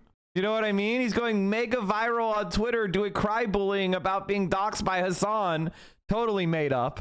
And this is the best he could do? By the way, this bitch baby doesn't even stream against Hassan. That's so funny. It's so funny. What are you, a Hassan waiting room, Hutch? Why don't you compete toe-to-toe? Parliamentary majority. Norway's multi-party political system is generally divided into 2 main blocks, with parties belonging to either the left-wing red or right-wing blue bloc. Given that the combined number of seats won by the red bloc is 87, with 85 required for a majority, Labour would need to rely on all of the Centre Party, Socialist Left Party, the Reds and the Greens for a parliamentary majority. However, Norway often has minority coalition governments, so Labour can choose to form a coalition with one or two other red bloc parties. Or yes! This is what you want, chat. This is why I said it was a minor bright spot, because the far left increased their share of the vote, and so, as well as Labour. So they had a relatively, I would call it a weak result, but a decent result. And if they're in coalition with the more left-wing parties, then they're going to actually do better at containing the far right. If they have to rely on more centrist parties, then the far left is not going to be able to contain the far right. Even govern alone. Sture will likely continue as Prime Minister, with a majority of respondents to a poll last week preferring him as their candidate. But he'll have to manage disagreements among the red bloc parties over issues like taxation, social welfare, and climate policy. In the United Kingdom, we would describe Hutch as physically, spiritually, and politically bald. I would say his brain is approximately as smooth as his head. The second main takeaway is that the Conservative Party has been usurped by the Progress Party as the dominant party of the right of Norwegian politics. The Progress Party, which campaigned on the slogan "Your money, your freedom," promised to slash taxes and invest more of Norway's $1.8 trillion sovereign wealth fund in infrastructure, as well as arguing for zero net... So in other words, cut taxes on the rich and run down the sovereign wealth fund, thereby destroying Norway and turning it into a shithole. Migration from, quote, high-risk countries, prioritising Christian refugees... See, there you go. That's what it's really about. It's about racism. It's about an incel shit because too many Norwegian kids are on American internet. Setting up asylum processing centres in third countries like Rwanda. There's too many Norwegian boys watching Asmongold. Party achieved its best ever results, reflecting the broader trend of right-wing populism. I'm honestly surprised every person I spoke to on Twitch said they voted FRP.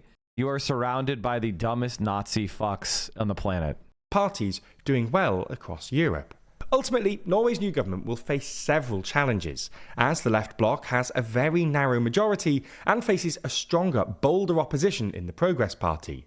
The government will likely be scrutinised over the use and investment of Norway's sovereign wealth fund, which divested from Israeli weapons firms this summer following public outcry, and also over Norway's taxation system. Stoltenberg's proposed review of Norwegian taxes, including on wealth, will be something many European governments that are now considering their own wealth tax will be watching closely. I'm worried about Stoltenberg being right-wing. Like, I that's the thing that I'm really worried about, is him being a dumb fuck and being right-wing, because he's probably the most sus leader of the Labour Party. So that's why I call it a very minor bright spot. It's no secret that problem solving is always found at the heart of politics, whether that's through making important decisions or just understanding how the world works. Thank you. All right. Jesus fucking Christ. All right, let's talk about the Asmongold indefinite break. So if you guys have been paying attention, you know that Twitch has started to crack down on botting.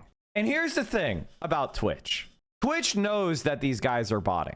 The reason why Twitch likes me so much is because I don't bot. And my viewership is a real, organic, and authentic viewership. And my followers are real, organic followers. And so that's why I'm able to get so many subscribers, because there is not one bot in my stream.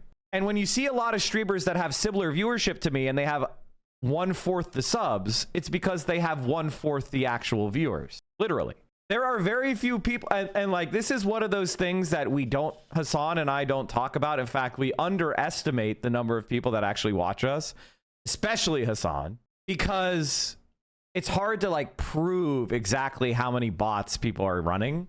The least botted streams on this website are mine and Hassan's, and there's a few other people that are aligned with us. But a lot of the biggest streamers are botting the ever-loving shit out of their streams, and Twitch knows it. So, but because so many big streamers are botting, they don't want to ban people for botting, because then God knows how that will fucking spiral.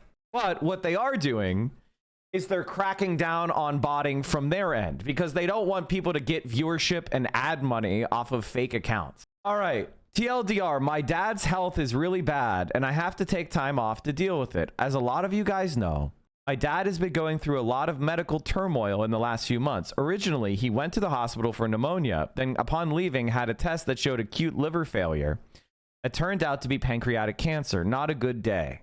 And that's terrible. Right, because you're a small streamer, you aren't being targeted by bot spammers. I'm a small streamer? Well, then everyone's a small streamer except for like 100 people. There's only 100 big streamers then. His dad is literally on his deathbed, and you're now saying he's botting. You're pathetic. I've been saying he's botting for a while. I've been saying that Asmongold is botting for a while. Let me talk more about this. And here's the thing. The thing that's really sad about this is pancreatic cancer is, I think, one of the most deadly cancers, is it not? According to the University of Utah, pancreatic cancer is relatively rare, but only 8.5% of patients with pancreatic cancer are alive 5 years after their diagnosis. God damn. I mean, this is an article from 2019, so maybe it's changed in the last 6 years, but pancreatic cancer is one of the most dangerous cancers. So I have to say, I really don't like Asmongold, but I have a lot of sympathy for him, what he's going through. I know his dad seems like a cool guy or a decent man. So I want to extend my sympathies to his father on the condition, and I wish him a speedy recovery. But it's rough. After the diagnosis, we took him to an oncologist who recommended chemotherapy, which we did. The first week was fine, but the day of the second treatment, by the end of it, he was so fucked up and had so much difficulty breathing that he couldn't sleep more than an hour at a time. It was so severe, I ended up sleeping on the floor next to his bed that night in case something went even more wrong. Next day comes, we take him to the doctor, and of course they recommend him go to the hospital because his blood pressure was some insanely low number, like 74/53 or something. Gosh, that's really low. That was about 5 days ago. That's basically where we're still at now. There have been marginal improvements, but in a general sense, things are not looking great, although I remain hopeful regardless. Based on the severity, this will require my full attention until it is resolved one way or another, which means streams will be on hiatus until that time comes. Rest assured, there's nothing I'd rather do more than go live and continue on like I always do, but my obligation to my father must take priority. And you know what? I want to say this again. This is what being a man is. So I'm glad to see that Zach is taking his responsibilities to his family seriously. And I hope he could take some of this time to reflect on the pain and suffering that so many families are going through when they have loved ones killed, whether it's by violence or whether it's by health care that they can't afford, or people who are ripped apart by the immigration system. Think about the fear and the terror so many families go through because of things that we do and that are preventable. We have enough horrible shit in this world, like disease, like cancer, like accidents. We don't need to bring more death and destruction into the world by rooting on a war, killing children and civilians. So I hope that he could take this time and reflect on his pain and how it connects him to so many families that are suffering similarly. I don't have a time frame or expectation because of how uncertain things are right now, but I'll update you when I know about more myself. I know a lot of you guys have already reached out, and you know that both I and my dad appreciate the kind words. I hope his dad has a speedy recovery. I hope his dad has a speedy recovery. Asmon dad is actually cool. Yeah, he does seem like a good guy. I was hopeful that Asmon dad would one day be able to get through to Zach. You know, I thought Asmongold might be able to to tell him to stop doing so much harm. One of the things that's really interesting, chat, is so Tectoad is on hiatus, Asmongold is on hiatus, and one of the things that's really interesting is Trump's job approval rating by age group is fucking crashing. You know, earlier this year, when Zach was really leaning into Trumpism, when he was like, I'm going to do a ride along with ICE, you know, Trump approval with young people was above 50%. And now it's crashed down to 18 to 29. It's down to 28%. So young people are fleeing Trumpism in droves. Young people are like, Trumpism is fucking cringe. So that's pretty good. And I just want to remind you guys that I will be doing an exclusive Tectone and journalistic report on Thursday. I will be doing a journalistic report on Tectone with new information not available anywhere else on Thursday. So remind me of that. It's Tectone's 9/11. We will be doing Tectone's 9/11. Never forget. It'll be a journalistic scoop from the Central Committee stream. We do journalism here. We're going to be releasing the Tectone files. Why do you have to wait until Thursday? Because I have to have the final report complete. Have I reacted to Qatar? Yes, I have. And I did talk about Qatar already. It was really good analysis. You should watch it. Hold on, chat. Oh yeah, that reminds me. Later today, we'll be having Alyssa Mercante on the stream. Journalist, friend of the show, Alyssa Mercante will be on the show to discuss some of the stuff that Asmongold was doing before he had to quit. There was a small indie game called Take Us North. Let me see if I can find this for you. And it was a small indie game where basically you were the leader of a migrant group that was trying to make it to the United States. That was the premise of the game. Now, Asmongold published in the Chat GPT Times of India. Oh, what the fuck? The fuck? What's the guys? What's the key to return your fucking Windows? You guys are. I just closed all of my windows somehow. Fucking goddamn it! Command Shift T. Oh, I don't think that's it. Yeah. Hold on. Let me click on this. Oh, it is. Thank you, chat. You're the best. Oh God, you're the best. Beautiful. Oh, it worked. Thank you. Saved. I don't have to laboriously go over. The chat never lets me down. All right, so Asmongold attacked this little indie game. This isn't a game, it's propaganda. At Gamescom, they're currently showcasing a game about illegally crossing into the USA and processing the trauma from being a minority with real audio clips from real illegals. I have to see this. I have to see it. I want to watch it. This is content. Wait a minute. Okay, we might have something here. Let's get it. My pronouns are she, her, and shit! He's such a performative fucking nerd. Pushing 40 fucking years old. He's such a performative dweeb. Like, he says that saying my pronouns is he, him is performative. But this motherfucker's entire life is a performance. A performance of somebody who is... I just got triggered. God, he's such a fuck... Like, it's not even funny, man. You're 40 years old, man. And you're alone. That's the thing that's crazy. Like, Asmongold, dude, you're alone, man. You're alone. So bad. Great. So I got a little intro. Thank you. My name's Carla Reyes. My pronouns are she, her. And yeah, I run a little indie studio called Anima Interactive. We're developing Take Us. Okay, so this is somebody who's making a piece of art. They're respecting the artistic integrity of video games, and they're making a narrative story about the experiences that millions of people have had of being migrants in America, right? This is an experience that literally millions of people have gone through, and there is trials and tribulations, and it's suffering, and there are tragedy. This is the exact reason you would write a story, but Asmongold is so allergic to hearing anything that's not being pumped into him as pure slop that not only does he not want to play it, he wants to destroy the people that are creating it.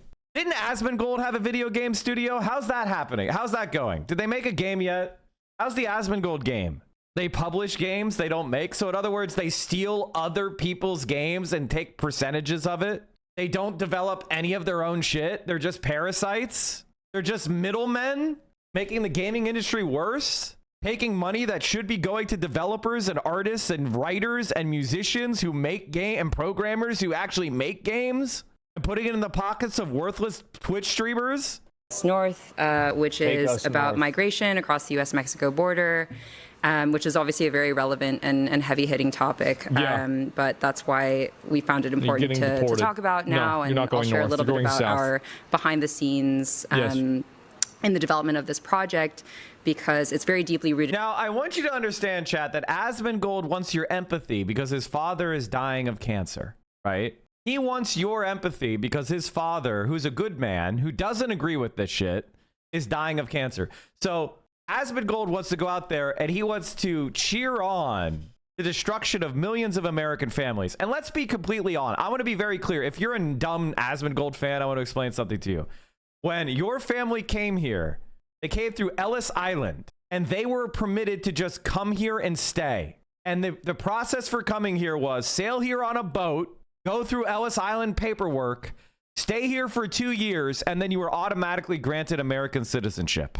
And that was it. So if you're like, my family came here the right way, that's the way. They came north, they came west, and they just showed up on our shores, didn't speak English, didn't have any money, and they were granted citizenship after 2 years. If you're Cuban, the moment you sailed across the fucking the Gulf and landed on Florida shores, you were given legal status. So if you're like, my family did it the right way, why don't these people just do it the way that my family did? They are, dipshit.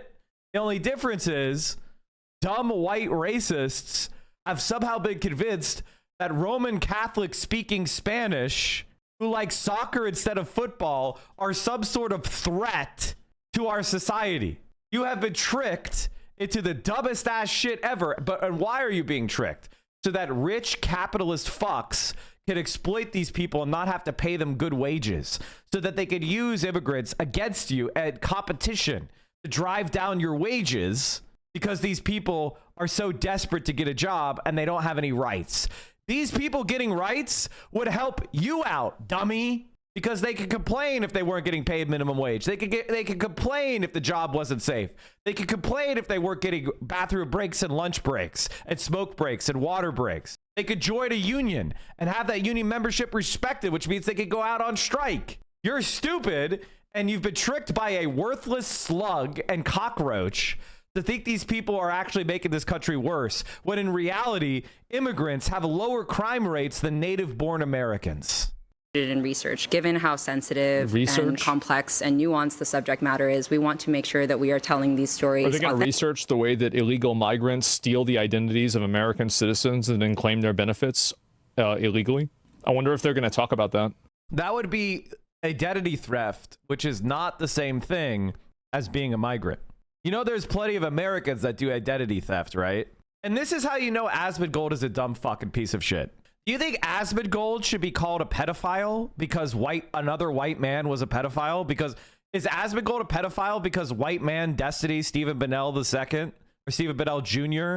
was caught with CP on his computer and they're close friends? Would it be fair to call Asmongold a pedophile because one white man that he knows is a pedophile? No, of course not. And that's somebody that he associates with. That's somebody that he's friends with, right? He's not. We don't call all white men pedophiles because a close friend of his is a suspected child sex material possessor, or he at least admits it, right? That's that he admits it, that he has the data. So I guess accused is not right. Admitted possessor. Obviously, all of us could see that the crimes of one white guy are not the crimes of every white guy, and the crimes of one migrant are not the crimes of all migrants.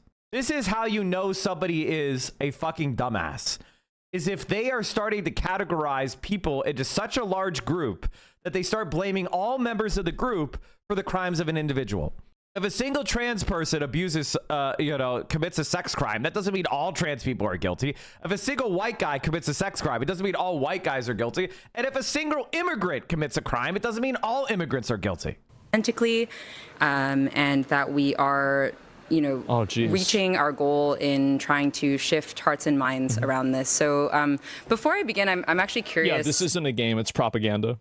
Of course. Obviously. All games have a perspective. COD has a perspective. Baldur's Gate 3 has a perspective. Every game has political assumptions and beliefs integrated into it. She's just being honest in that she says that one of the goals of the game is to give people the perspective of that they might not normally see from. Why are you so scared about that, Asmongold? Why are you scared of seeing the world through migrants' eyes? Why are you so fucking scared? What are you scared of, bitch? Obviously it is. To ask all of you, because I'm mindful there might not be many Americans in the room. Are there any Americans, by the way? No, okay. Oh, okay, that's good. Okay, so could I ask, what are your perceptions around the motivations behind migration across the U.S.-Mexico border? What are you hearing in the headlines in the news? I'm just curious. You can shout things out, or yep, go ahead. Trump out, yes. Okay. Anyone else? The guy should have answered her question instead of doing a performative statement about Trump. Sorry, chat. That's a liberal. I'm sorry. If you're going Trump out, that's a liberal thing. Answer her fucking question. Stop being so performative. I just hope that China and Korea can save us from this madness. Asmongold has tried to take credit for communist China now. Asmongold has tried to take credit for communist China now. Maybe like South America can. Oh my God. There's somebody gotta do this. Like, this is bad. You know what? I mean, what's really funny, I'll give you an example of what I'm talking about. Homosexuality was decriminalized in China in 1997. Homosexuality was decriminalized in the United States in 2003. So, like, the idea that China, like, that's the reality. What do you think is the primary motivation for people from Latin America or otherwise crossing the U.S.-Mexico border? Who cares? Violence. Great. Okay, violence. Yeah. Yeah, Anyone that's else? the problem. Violence against the migrants, man. Violence against the migrants. I used to live in El Salvador some years, and violence is the main. Yes. Okay. So this is great because I think like in the U.S., one of the narratives that's being pushed is obviously, you know, you've probably heard this. Americans or they'll often say Latin Americans, or they'll be reductive to Mexicans. They will say like they're just stealing our jobs, right? Like they are. It's a fact. They're stealing the jobs. They're creating more traffic. They overload social systems. They steal people's identities to get government benefits. They steal, obviously, a bunch of other different type of entitlement programs like food stamps. Asmongold thinks traffic is caused by immigrants. The reason why we have traffic is because we don't live dense and we don't have good public transit. And because you live in Texas, where they think having public transit means you're a homosexual, you all sit in your 80 fucking lanes and there's still traffic. If you only built another fucking lane. This is Asmongold's brain. I swear, bro, just let me build one more lane. I swear we're gonna fix traffic. Let's build one more lane. Just let me build one more lane. Just let me build one more lane. I swear we're gonna fix traffic. Just one more lane and just make it bigger. Just make it bigger. We're gonna fix traffic. It's gonna fix traffic. It's gonna fix traffic. It's gonna fix traffic. Do you know what would fix traffic? Trains!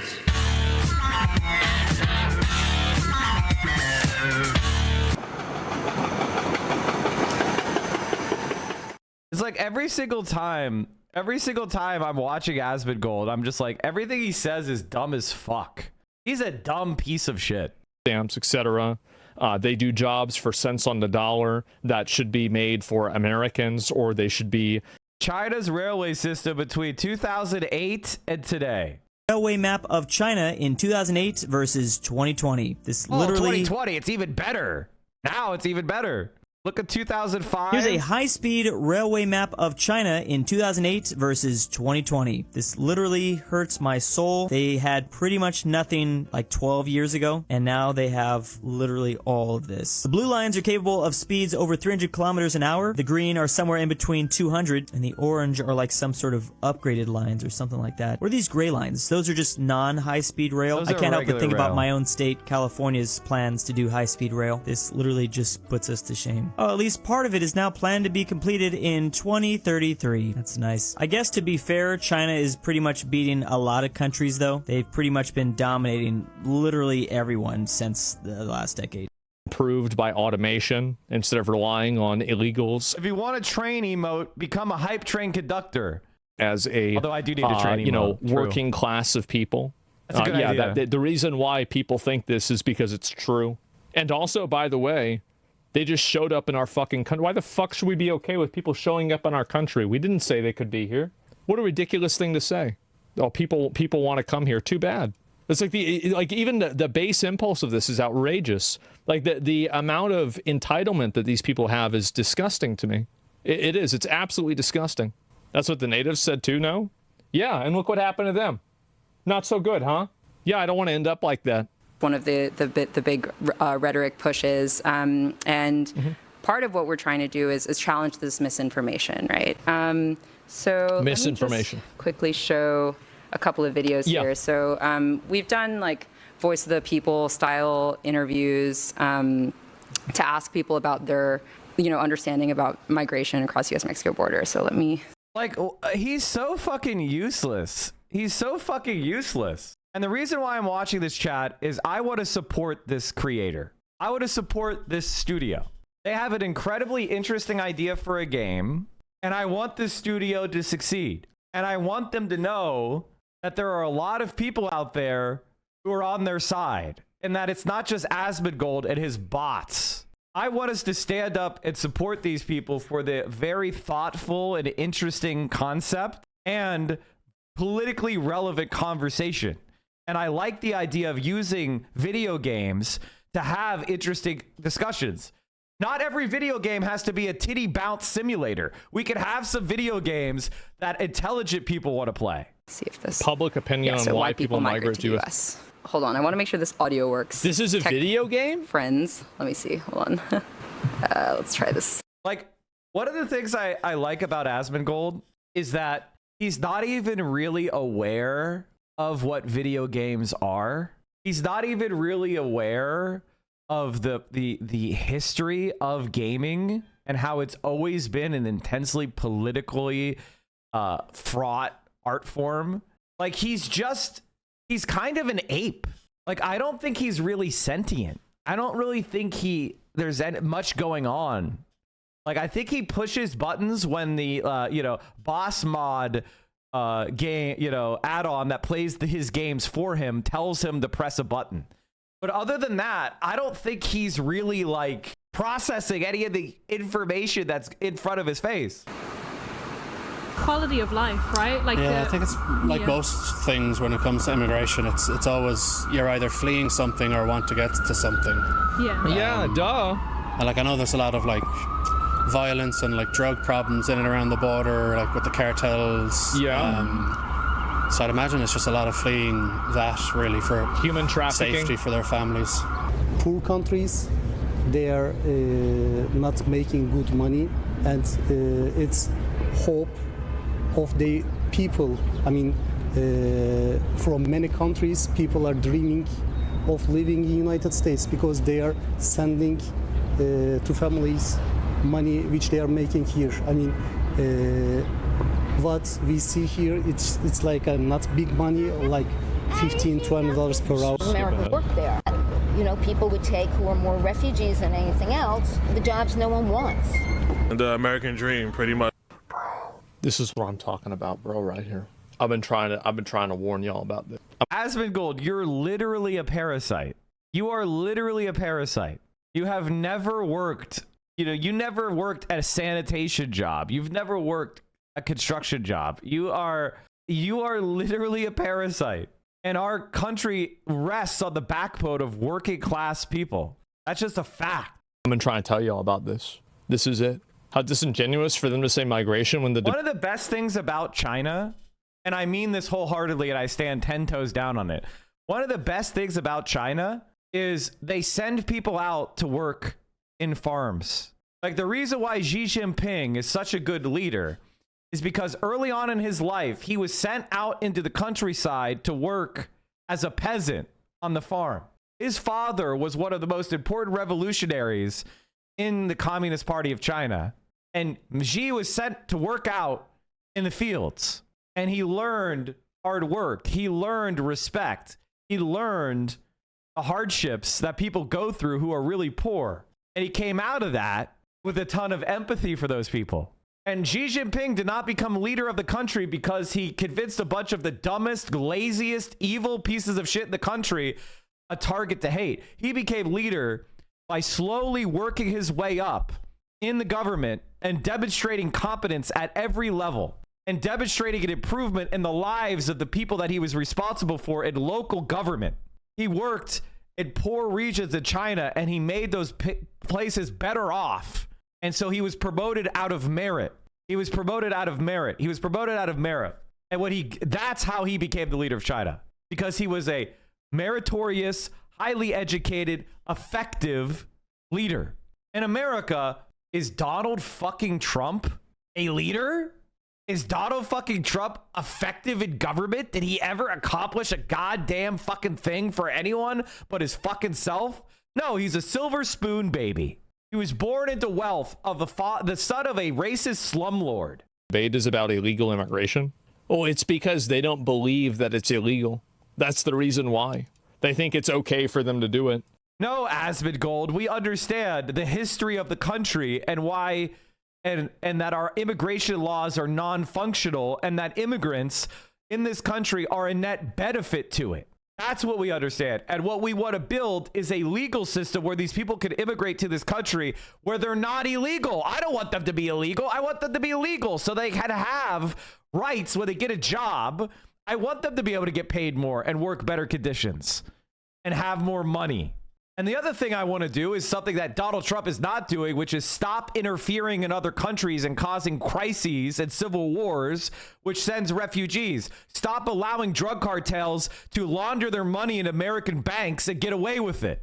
How about the United States cleans up our intelligence services and our fucking banking system, stops interfering and lifts sanctions on Cuba, lifts sanctions on Venezuela.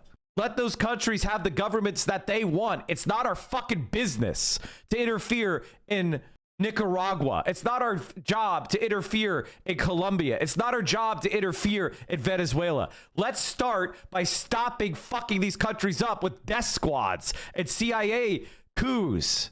And we trade with these countries out of a perspective of mutual respect. That's what I want to see. That's the reality. And Asmongold, he likes the fact that they're illegal. Because they're illegal, you get to abuse them. And that's what this is really about. Asmongold is a nihilistic, lonely, sadistic shut-in. And he wants to troll these people. He wants to cause them pain. That's what it's really about. He wants to have victims that he can get away with attacking. Because he's a cowardly little bitch and a fucking loser. Like they have some kind of like entitlement to come to America. It's outrageous. More refugees than any. And by the way, it's not entitlement to come to America. It's desperation caused by America. We fucked these countries up. We sanctioned Venezuela. We sanctioned Cuba, ruining people's lives and forcing them to flee out of hope of living a better life for them and their family. I would have done the same exact thing. So instead of hurting those people, how about we stop doing the shit that's causing the migration? Most people don't want to migrate. Most people don't want to migrate. They want to live with their families and the culture that they're accustomed to. Nothing else, the jobs no one wants. The American dream, pretty much. So coming from where my parents, ancestors are immigrants, but this time, I think from back then, it's completely different. People come in to better their lives and better their family lives, more opportunities, better living. Okay, so that was in New York City, where I guess people have a sense of, you know, some of the motivations behind migration. By the way, New York City, so if you have a map of the U.S., New York City's all the way up here, and the border's all the way down here. So if you ever hear a New Yorker talking about how good illegal immigration is, just keep in mind that unless the people get bussed up to New York, a lot of times they don't even have to deal with it because they're on the completely other side of the border. It's delusional, yeah. According to 2023 data, New York City has a significantly larger foreign-born population than Austin, both in total numbers and as a percentage of its total population. New York City, total foreign-born population, 3.07 million. Austin, Texas, 174,000. Percentage of total population, New York City, 36%. Austin, Texas, 17.9%. Asmongold is a fucking moron. We have things called planes. We have things called boats. We have things called cars, dumbass. You stupid fuck. You're a complete brain-rotted idiot. How about you leave your fucking rotten cesspit collapsing home of mold spores and cockroach shit and go to the big city? They have like, it's insane. Yep. Guys, it's not a terminid hive house, okay? Terminids would never live in that shit, okay? I don't know about you, but terminative hives are very, very controlled. They don't leave a bunch of garbage everywhere, all right? Let me just see. Martha's Vineyard? Is it possible to raise the volume a bit, by the way? I don't know, sorry to the AV team. Could people hear that okay? Or, oh yeah, it was fine? Okay, cool. All right, let me see if I can go back here. Okay, so do we get to watch the game? Apologies. Do we get, I don't care about like this. This is a game developer conference, you illiterate fucking moron. She's talking about the motivations and the ideas and the research that she did behind making the game, which is I wanted to educate people about the experience of immigrants. I wanted to show people and talk to people about why people immigrate. I mean, anti-intellectualism kind of is what Asmongold represents. It's what he is. It's what he was destined to be.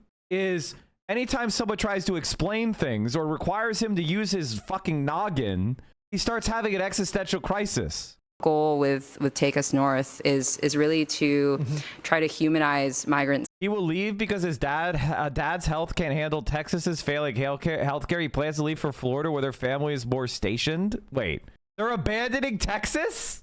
Wait, I thought that's the red state. I thought that's Big Dick Texas, where nobody gives a shit about anyone else. Wait, you're fleeing Texas? Stories and capture some of the complexity and nuance.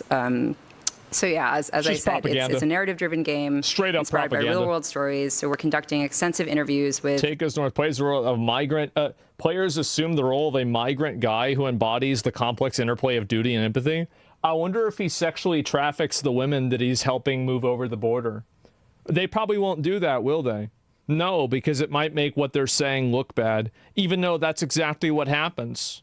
I wonder if you're able to molest the women that you help come across the border.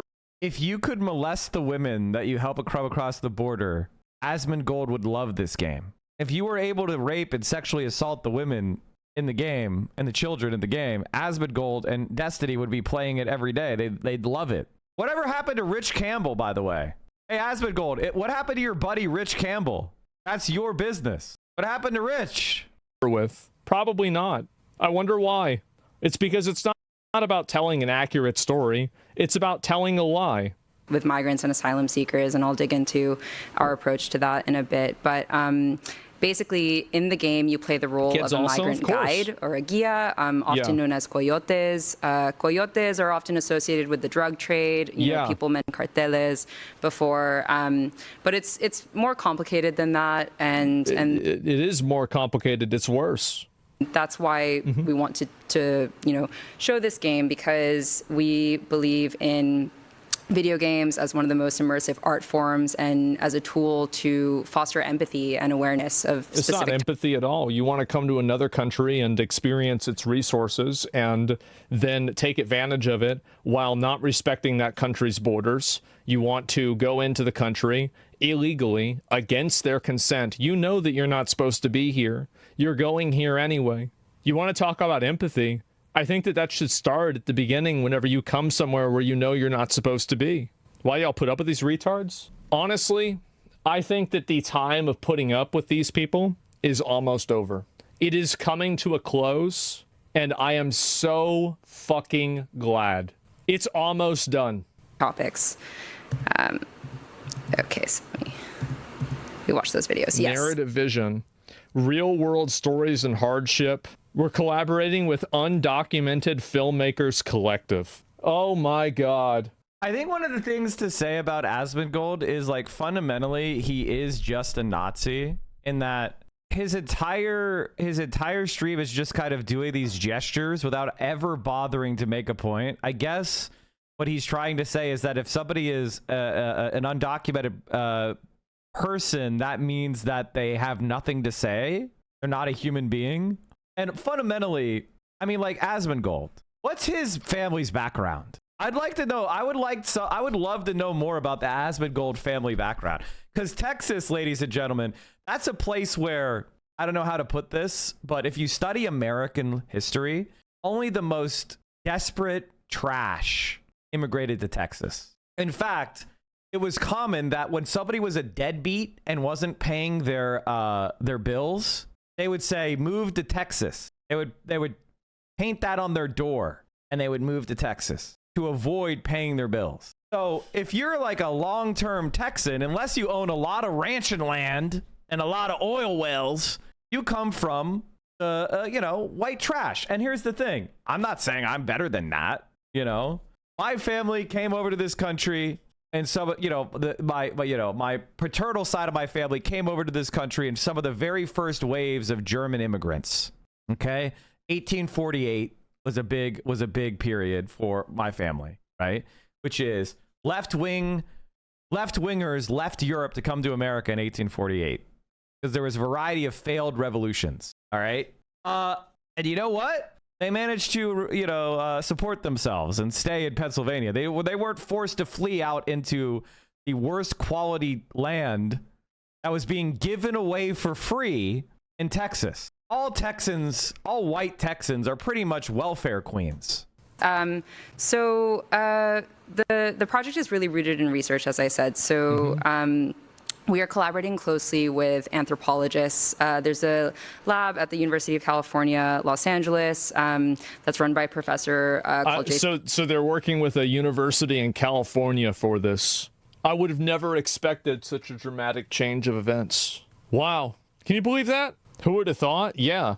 In what world a U.S. person comes to Germany to virtue signal about their problems? Imagine traveling to the EU to promote such a game.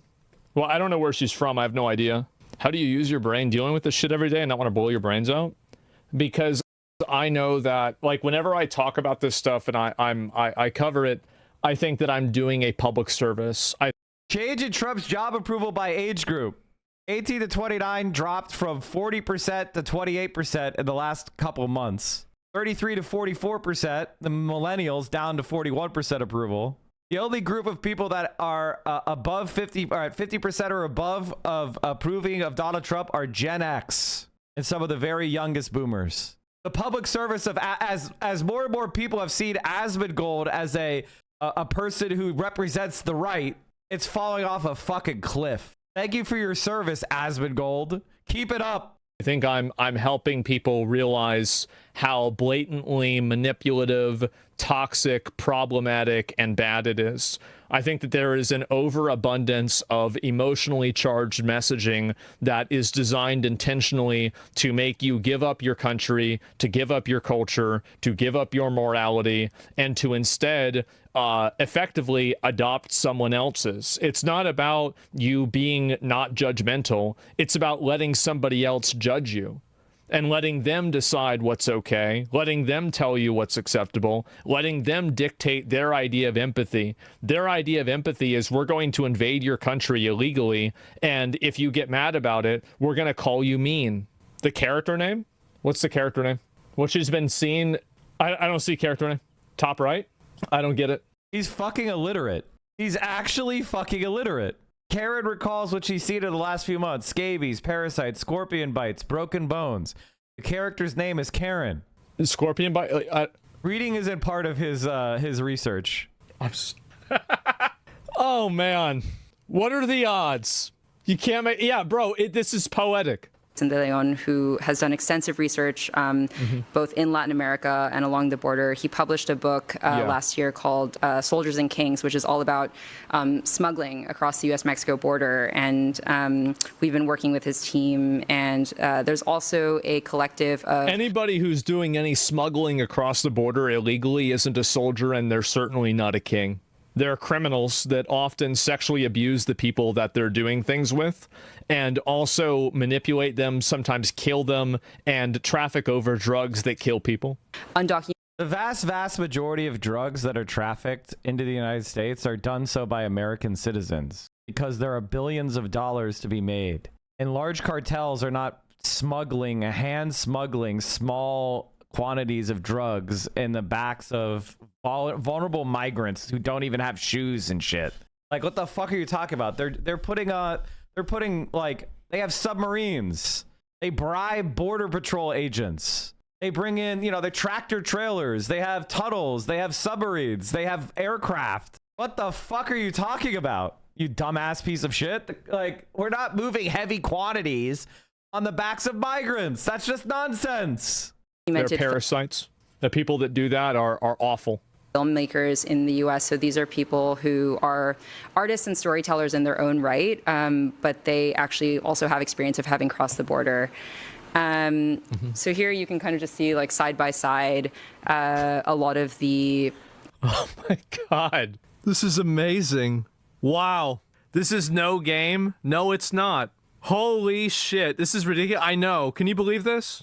The context that we're trying to portray in the game. So, of course, the U.S.-Mexico border, and it's primarily set in the Sonoran Desert, which is one of the deadliest migrant trails. And there are deterrence policies that Border Patrol has where they'll essentially, like, weaponize nature, and they're trying to keep... Thank God. Thank God.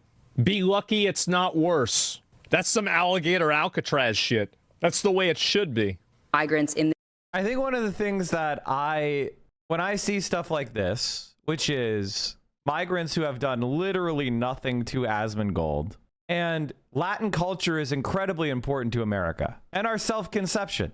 There's so much interplay and so much cultural exchange that's constantly going on with Latin America and the rest of the U.S. Part of what makes America America is our contact and our relations with Latin America. That's like one of the best parts of America. And so this guy has pure hatred for people who are and have been part of America and part of Texas since before it was even Texas. And so he wants these people to die and suffer in exposure, right? But he wants you to have empathy when his father is sick, when his mother is sick, when his mother is harmed by him enabling her to smoke while on 100% oxygen, causing an explosion, and for her to catch fire. He wants you to show empathy while he calls for the death and the mass deportation of people that are an integral part of the U.S. Like, this is who he is. And I gotta be honest, chat, I have sympathy and empathy for his father, but I have none for him. I don't want his father to suffer. I don't want his father to be sick, but I have no sympathy or empathy for him because he is an evil piece of shit, man. He really is. The desert for as long as possible, suffering from, extreme heat, extreme cold. Yeah, the migrants just spawned there. They chose to go there. You decided to do this.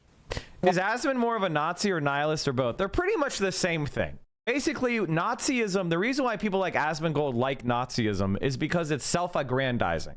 He could pretend that he's part of some master race and that American superiority is really his superiority. He lives vicariously through Nazi ideology to aggrandize himself because he is a narcissist, right? So he supports Nazi ideology and he supports fascist ideology and fascist politics because it's really a way for him to vicariously take credit for, quote, his race's achievements. And then there's the nihilism. The nihilism comes from being profoundly alienated and rejected by society. The fact that he suspects, and he's right to suspect, that no one would ever, if somebody knew him, if they really knew who he was, if they could see peer inside his mind, no one would ever love him. And because of that bone deep knowledge, the fact that he is vile and that no one will ever love him, like he will never have romantic love. Real romantic love. Like he might have some transactional relationships. He might have relationships where people are trying to get something from him, but he'll never have a true romantic relationship based on trust and mutual respect and adoration and romantic love and passion. It'll never happen for him. No matter how much money he has, he'll never experience love, real love. And so knowing that, he has adopted this kind of, I would call it satanic, nihilistic perspective where the world dealt him a bad hand. And so he's going to take it out on the world. He's going to make things worse because it's funny. He wants to pull the legs off of the fly. He wants to burn the anthill with the magnifying glass. He wants to cut up the squirrel with the pocket knife. And he wants migrants to die of exposure in a desert or in a concentration camp, devoured by alligators, drowning in the Rio Grande. He wants children to starve in Gaza and be bombed by our taxpayer-paid money. He wants to ogle over snuff films. That's what he wants. Because to him, other people suffering makes his own cosmic alienation a little bit, he can distract himself. That's where it comes from. He's a narcissist. He needs to live through the accomplishments of others. He needs to invent some reason why he's superior, because if you look at him, he's not. And because of the profound self-knowledge he has that he'll never be happy and no one will ever love him, he has to take it out on the universe. It's not fair. And that, ladies and gentlemen, is fundamentally the nature of Asmongold and his politics. All right, chat, I'm going to be bringing on Alyssa Mercante, the the ethical video game journalist, to talk about this topic and other things. Hold on, I forgot to set up everything before the stream. I'm such a dipshit. Oops. Oops-a-daisy. We hate to see that. Classic Mike. I started early and then I should have like fixed everything first. But before we do that, oh, Alyssa, you're unmuted. You're not on screen yet, but you're unmuted. Okay. FYI. Hold on. Let me play the trailer real quick while I do this. I wanted to play the trailer they had because I want to support these developers and make them feel like there are a lot of people that are interested in this game. It's just unfortunate that they ran into the scum of the platform. But hold on, let me play this and then let me fix this and then we'll get started. Sorry about this. If you want a shot at making it, you have to think about this like it's an adventure. Crossing the Sonoran Desert. She's unforgiving. She may trick you with her beauty, but amongst these sands, she's the biggest beast of them all. You will find La Migra swirling above you, cutting through the sky with their blades. Avoid detection at all costs. We've all given up so much already, but the sacrifices will not stop here.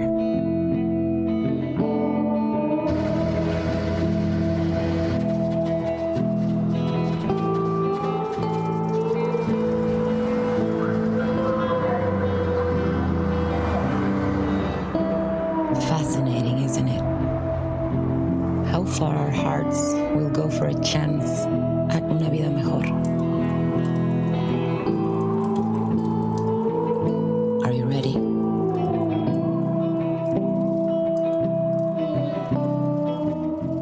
It looks really, really interesting and good. So let's pop on over to Alyssa. I'm going to show you on screen if you don't mind. Okay. Boom. Let me I had Taylor on Friday or Thursday. So now let me fix the name tags. I'm an idiot.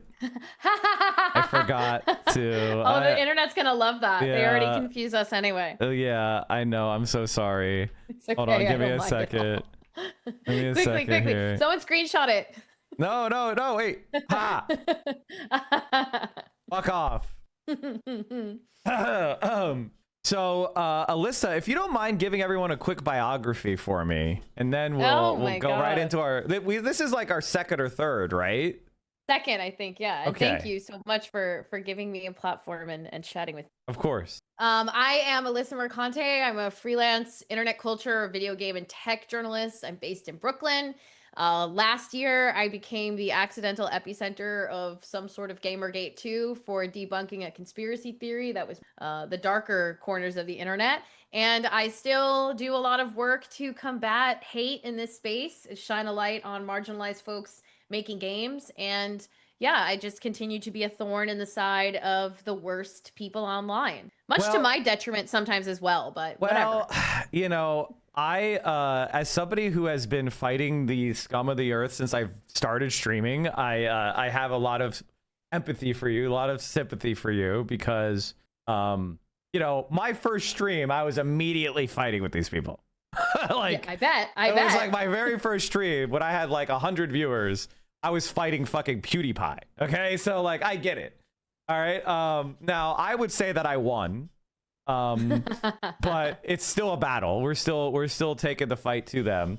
And so this is a big week. I mean, because you're you know, in this industry and you're so aware of it, what do you think of a lot of these right-wing streamers suddenly like seeing their viewership fall off because of Twitch cracking down on bots?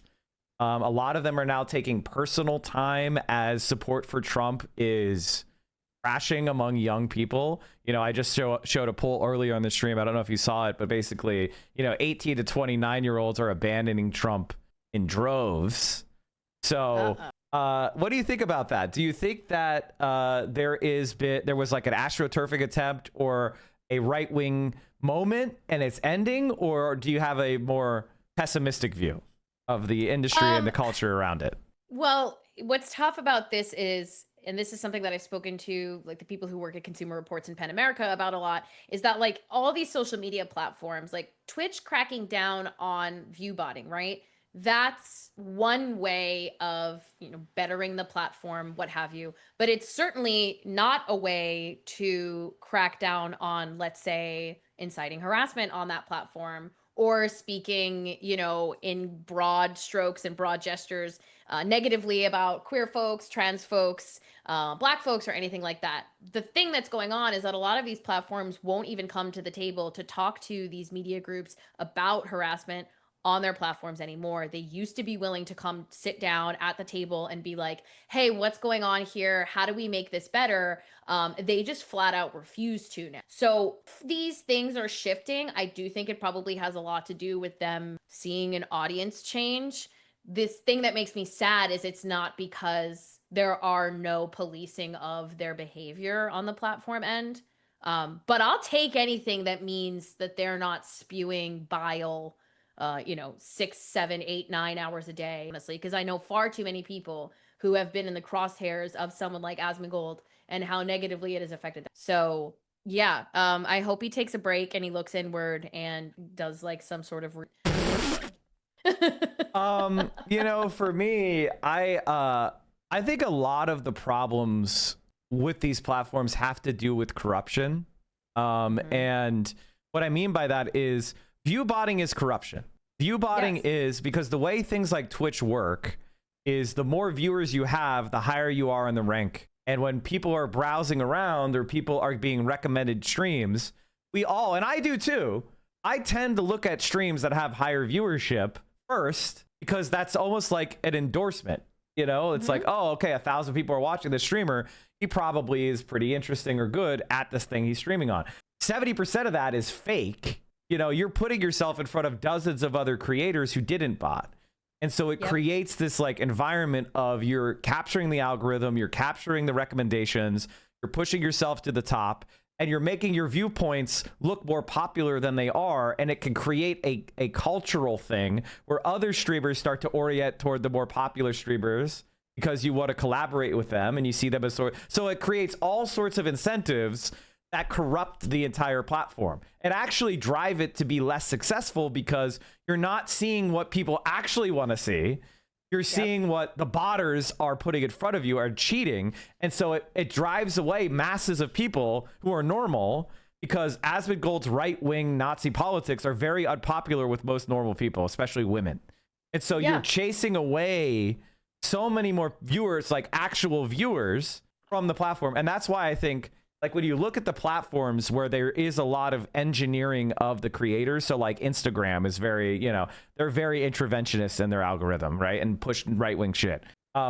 Whereas places like Twitch and TikTok, where they kind of just let the things be organically popular and they're focused on people staying on the website. That's the only thing they care about is like actually making money with their platform. You see a lot more left-wing content. So that, what do you think about that divide between like the Meta and the like, Google sites and then sites like TikTok or Twitch where the left is a lot more popular? I think it's really interesting because Twitter is another great example of this too, right? Like Twitter used to be this sort of place where there was a lot of organizing done, especially during like 2020, during the Black Lives Matter protests. I mean, we were getting all of our news about where people in New York City from Twitter. And the moment that Elon Musk bought it and started pulling back a lot of the, the regulations in terms of harassment, in terms of dealing with bots, that place is now a cesspool of shit. And I finally quit it because I realized I can't change anyone's mind on there. And but it's really interesting to see that when you sort of leave the platform to its own devices and let it, obviously, I think TikTok is a little bit intense with its moderation in terms of like what they deem sexual, like they've blocked out butts and stuff before all the time.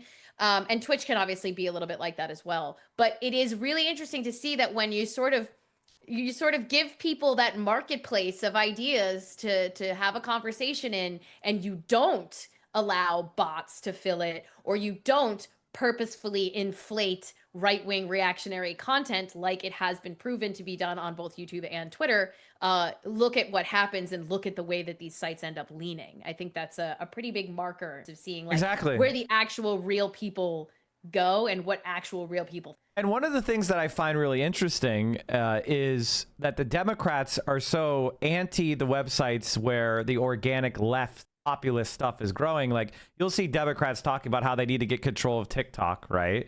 You can see it with the chorus, you know, expose that Taylor, that's why I brought her on last week, was basically showing how the creators that were given billionaire money were the ones who don't talk about Gaza. They're the ones who don't challenge the Democratic Party, but rather are sycophantic. And so the Democratic Party is so concerned about a kind of like left-wing organic social media, alternative media ecosystem challenging their traditional media that's so they join with the right to suppress it. Whereas like on websites like, I mean, YouTube, it seems to me that YouTube pushes right-wing content. It does. Intentionally. It does. Over left-wing content. Been proven, and it's been proven in studies that if you even have a slightly conservative leaning, it will send you towards more and more reactionary content. Like it will offer you on your timeline, whatever, suggested videos, more and more reactionary content. It will rabbit hole you. Proven. So let's bring it back to like the main topic, which was Asmongold kind of harassing this small indie developer around the game, Take Us North. Like, what do we not know about it? And like, what does it represent in the gaming industry? And how is the gaming industry reacting, if at all, from this like harassment campaign? And what can we do to counter it? It's really frustrating because the video game industry, every time something like this happens, it's notoriously quiet. And I think there's an onus on these people who own these large companies who give. So this platform was given to, you know, the developers of Take Us North, Anima Interactive, and Carla Reyes, who is the head there. That platform was Gamescom. The platform was, hey, look, you can give a talk here. You know, there's some seed funding coming from Xbox, I think. Who knows if that's still happening. And the whole concept is you put this small creator, this small indie studio in the limelight on this platform. If you don't do anything to support them after that, you are in some ways complicit in what ends up happening to them. And this has happened a bunch before. And I think that's what's incredibly frustrating for people in the video game industry. So many of these companies are so hesitant to actually say, look, we stick with the people who are making this game. We stand up for the people who are working on this. We love the idea of more diverse ideas and stories being told, period, the end. But because they think that will affect their bottom line, they're often quiet. And so what happens in the case of Take Us North is you have a small indie studio run by someone who's not obviously like aggressively PR trained, who doesn't know what to do in this situation when they get brigaded, because the moment that Asmongold made this video and started calling it an illegal immigration simulator and saying that she should be deported, even though she's a legal American citizen, she was getting harassed to such a point that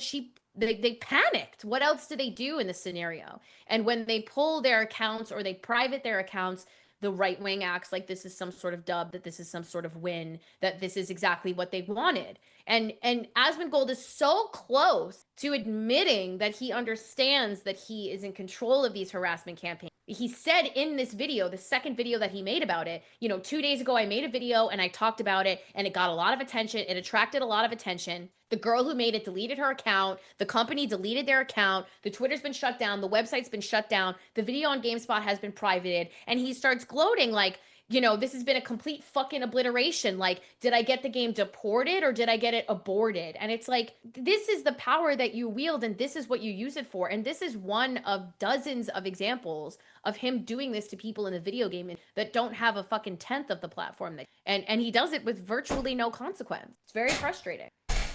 So, you know, one of the things that I would say about this is that he represents a kind of like anti-intellectualism and kind of what I would say is like almost the vulgar fascism of the Trump movement, which is he doesn't even bother making a point. Like I watched a pretty long segment of the video and he's like, he kind of called it propaganda, which is to say that it had a political perspective that it was trying to pursue.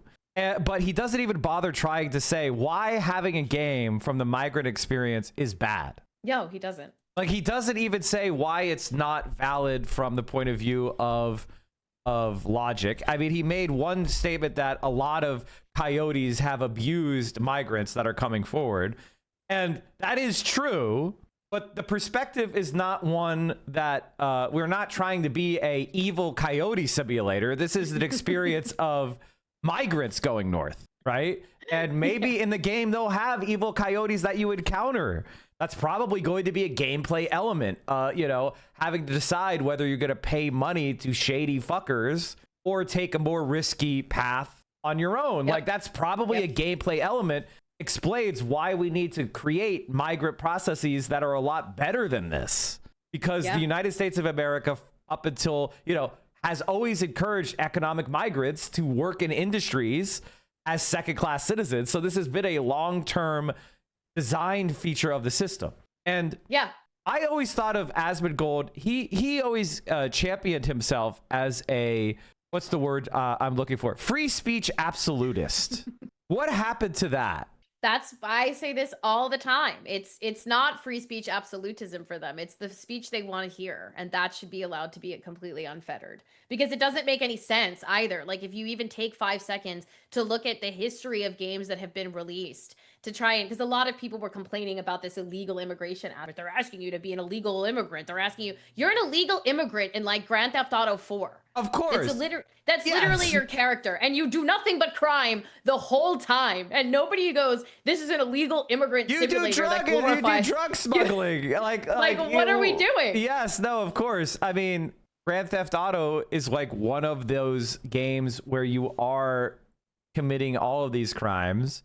I wouldn't even be surprised if there was like a migrant smuggling mission. You know what I mean? Like, I can't recall in any of the Grand Theft Autos doing a migrant smuggling, but was it Nico from Grand Theft Auto? Like, what is that? Grand Theft Auto 4? Nico Bellic was he was an illegal immigrant. Yeah, he like literally but he was from Eastern Europe, so I guess he's white. So of course he's not brown, so we're not worried about it. But I guess he's white now. I mean, my ancestors would have not called him white, but well, no one's ancestors would call me white either. I get that, a New York Italian baby. So we know that's the thing that's so funny to me about this is, if you obviously, like, Asmongold and the right wing in general is an anti-intellectual movement. It's a movement that objects to knowledge. And it has, and I think Asmongold kind of is the person for whom I consider to be the most entertaining example of what they really are, which is that they're offended that they have to learn. It's it is like a 13-year-old, a spoiled 13-year-old that never had to eat their vegetables, right? And the fact that you told them to eat their vegetables is bad, and that macaroni and cheese forever. It is Peter Pan syndrome. And we now have a culture where, instead of being ashamed of it, instead of it being embarrassing to be that, it's now being kind of elevated as a political statement. It's being aggrandized of, I am not this way because I'm a pathetic fucking loser. No. He's that way because he's making a political stance against women or society or wokeness. And what's interesting about this too is you get this, the gamers are a very interesting group in this, because they, for so long, well, now for the last 20 years it hasn't been this case, but they're still trying to grip it with their, all of their life. They believe that they are a group that has been marginalized and mistreated by society. We're treated like we're losers, we're treated like we're idiots. And now that the games industry and gaming in general is not just reserved for basement dwellers who are strange and antisocial, there's this anger, there's this sort of stolen valor belief that all of these people who are normal are now in this industry and making games and playing games and talking about games, but they can also go outside and look someone in the eye and order a fucking coffee. And I can't do that. And I'm angry about it. And I'm furious. And I want to gatekeep this. And that's one of the biggest things that you see from all of these right-wing video game content creators, is this belief that they should gatekeep all of these people out of the industry. It's exactly what they did with Gamergate 10, 11 years ago. And it's what they're doing again now. They obsessively monitor the jobs and lives of people who they deem to be a problem in this space. And they will ceaselessly, call for them to no longer work or call for them to not have a job anymore. Well, because right. And pissed. the other thing is, like, I feel like as the influence of people like Asmongold have increased in the gaming industry, it's actually made it a lot worse. Yes. Because he's not really a gamer. Not anymore. Like, that's the thing. Like, that's what is really interesting about this is a lot of men. And I kind of, it's funny because I get it, right? Like, I am a gamer, I've been playing games for over 20 years.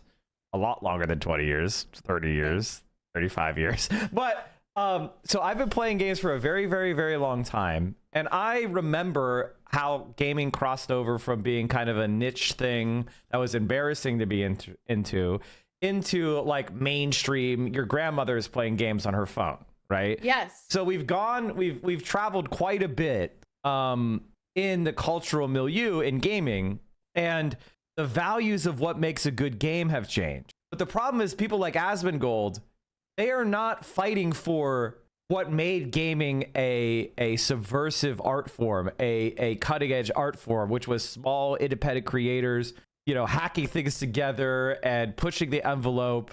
He's pushing us into crypto gambling and microtransactions and dopamine traps and daily quests and the world of gaming that World of Warcraft created, which is create this habitual addicted service game that you're showing up for because you have so much invested in it, and less so about a game that is fun to play. And Asmongold doesn't even play those games anymore. He doesn't play games anymore, and he's not competent to play a game, let alone design one. Yeah, there's this frustrating stance that and this was another major issue during the first Gamergate. The first person that became the sort of, the impetus for this was Zoe Quinn, a game designer, and the anger of the gamers who had wrongfully accused them of sleeping with somebody at my former website to get a positive game review. The anger wasn't just that. It was that the game that they had made shouldn't be considered a game.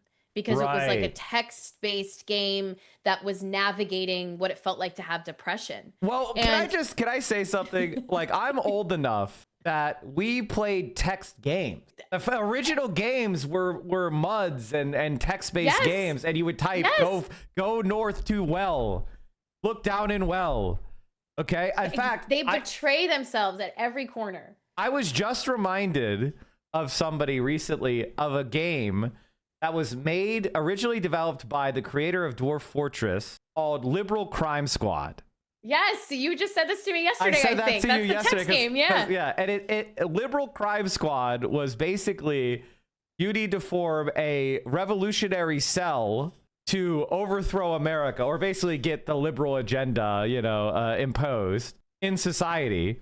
And it's been updated to Liberal Crime Squad New Age, if you're interested in those kind of games, and it's completely free online, so go check that out. Those kind of games where you have a perspective, you have an experience, it's text-based, it's cerebral, it is, not just titties bouncing on the screen, which I'm in favor of titties bouncing on the screen. I know you are. I love titties bouncing on the screen. Exactly. Like, that's the thing that's crazy. We are not scolds. We are not Al Gore and Tipper Gore trying to ban, boobies or whatever. We want to have fun. We want creative art. They're the ones who are trying to cancel art and delete it. And that's this inability to have any sort of cohesion, clarity, or consistency of thought and ideology is, I think, what's so incredibly frustrating about dealing with the new right online, the alt-right and gamers specifically, is that they are jellyfish spined. They will change everything that they stand for in order to get more clicks, more views, more likes on Twitter, because now they make money off of it. It makes absolutely no sense for these people to be the same people that signed petitions that you needed to see more of Eve from Stellar Blade's pussy lips in the game, to then be angry that there's a game pushing an ideology that they don't agree with. It's like, pick a fucking lane. Oh, wait, you can't. You shouldn't even be on the road. You shouldn't even be driving. but you have a platform and everyone's listening to you. It's completely inconsistent. It makes no sense whatsoever. And it's very difficult to understand how to combat that as well, because it's like you're grabbing all of these different directions to try and stop them from pushing misinformation about something that makes no sense compared to how they were acting just a week ago. It's insanity. It will drive you crazy. I don't think I'm crazy yet, but I'm certainly on the precipice of it after dealing with this for over a year. Yeah. I think you suffer from a condition that I also suffer, which is, and I mean this in the nicest way possible. You think that people value thought and argument more than a lot of people do, and this is something that I've always struggled with because most people are playing social games. You know, they're not making these arguments because they make sense. They're making these arguments to display membership in a community or a group, right? Yes. And they're just grasping at whatever noise they can bark. And the moment that is no longer valuable, they discard it. This is postmodern conservatism. You know, like this is it, which is arguments are not something that you are supposed to hold and believe in. They're weapons to be used against your enemy. And the enemy is whoever we collectively determine as an enemy. It's not a principled enemy. So that's why they could have all these contradictory views, because it's a social grouping, not a ideology or a thought. And this is where all of our brains are being melted, is because there are people like me who have an ideological goal and an ideological perspective and a political goal and a political perspective. I want, you know, gaming producers to be co-ops and unionized. I want minimum wages to go up. I want crunch to be illegal. I want I want public money to be invested in gaming studios that are not capitalists. I want an extreme I want public, you know, intellectual property laws to be loosened. I want all sorts of political programs and policies that have outcomes in the gaming space and in the political space, right? They don't have any of that. They don't believe in anything. It is about, and this is where the brain rot kicks in. There are algorithms, and what engages people to watch is what they're chasing, right? And that's why there is like the anti-Hassan industrial complex, because there is a few thousand weirdo obsessives with Hassan. So if you make an anti-Hassan video, it instantly attract those eyes onto your channel, and you start making money off of it. And so you start doubling down. That's a social media strategy. I'm sure you've heard of this. When you have a viral moment, you create something that's very derivative and you double down because you're in people's algorithm and you'll get more views. And so we are operating in this weird space where you have people like me and Hassan who have real political goals and objectives. And we're sharing space with people like Asmongold who are just, you know, virtue signaling a group and chasing an algorithm for money. Sorry for going on a long monologue, but that's what I've been thinking. You're totally right. And I think just me coming to terms with that, because also from like a journalistic perspective, you know, I did speak to Carla Reyes from the Anima Interactive, the Take Us North game, immediately after this started, because somebody else who has been through this, who I am friends with, recommended she speak to me. And I was like, now, not me being like the person that everybody goes to when they start getting attacked online, like as if I have the tools. Group. I don't even have the tools. I don't even have the right answer to you. And like, I won't talk in detail about what we spoke about, but she was obviously very upset. When you are not someone who is like us, who is like unfortunately very online brained and very plugged into all of this, getting that level of harassment.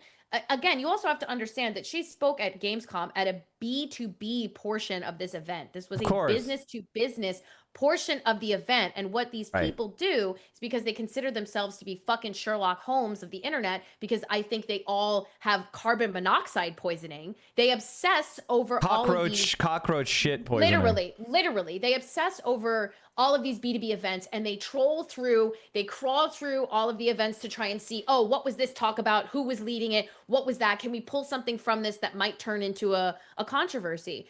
I don't think Carla or anyone at her team expected this to be anything other than her doing a presentation to her peers. And so for her, who was not expecting this to break containment, especially not end up in, you know, the nuclear territory that is Asmongold, it is incredibly fucking overwhelming. And most people don't have the tools, both actual physical tools in order to keep their identifying information offline, and just like the actual mental health tools to deal with this. And I think that's what makes me frustrated and angry as a journalist who's seen this happen time and time and time and time again, is that there doesn't seem to be anything in place to protect people who face this and to offer any sort of consequence for part it. And I think I've always said that I want to make rage bait no longer lucrative. But that can't happen until the platforms enforce some level of rules against that. And I don't know if they will. I think that part of the real issue is that I hate to bring it back to my hyperfixation, but we have a capitalist society, so there is an inherent desire by the capitalists to promote right-wing ideology. Yep. Right? Like if they allow their algorithms to just be meritocracies and they just allow, they give equal money to whatever's creative, whatever's popular, they're kind of creating the institutions that are going to reduce their profitability. They're creating the institutions that are going to help organize their defeat. So there is just a continual looking for a populist right-wing group to promote in order to maintain their hegemonic status. And, you can kind of see how the Republican Party has embraced all of these contradictory right-wing populist takes but ultimately they know who's really in charge. It's the billionaires. And so all of this is there to just kind of cook up a popular base for the right. And so expecting these platforms, I think we'll have to impose on these platforms institutional controls or break them up or nationalize them and hold them in some sort of like independent, non-political, but state-owned status like PBS or something, because before that got ruined by Trump. But you get my point. Like, yes. Well, because this is where people get their news from now. They are getting their news from platforms that are not vetting any of this information and are incentivizing people to lie and create drama for money.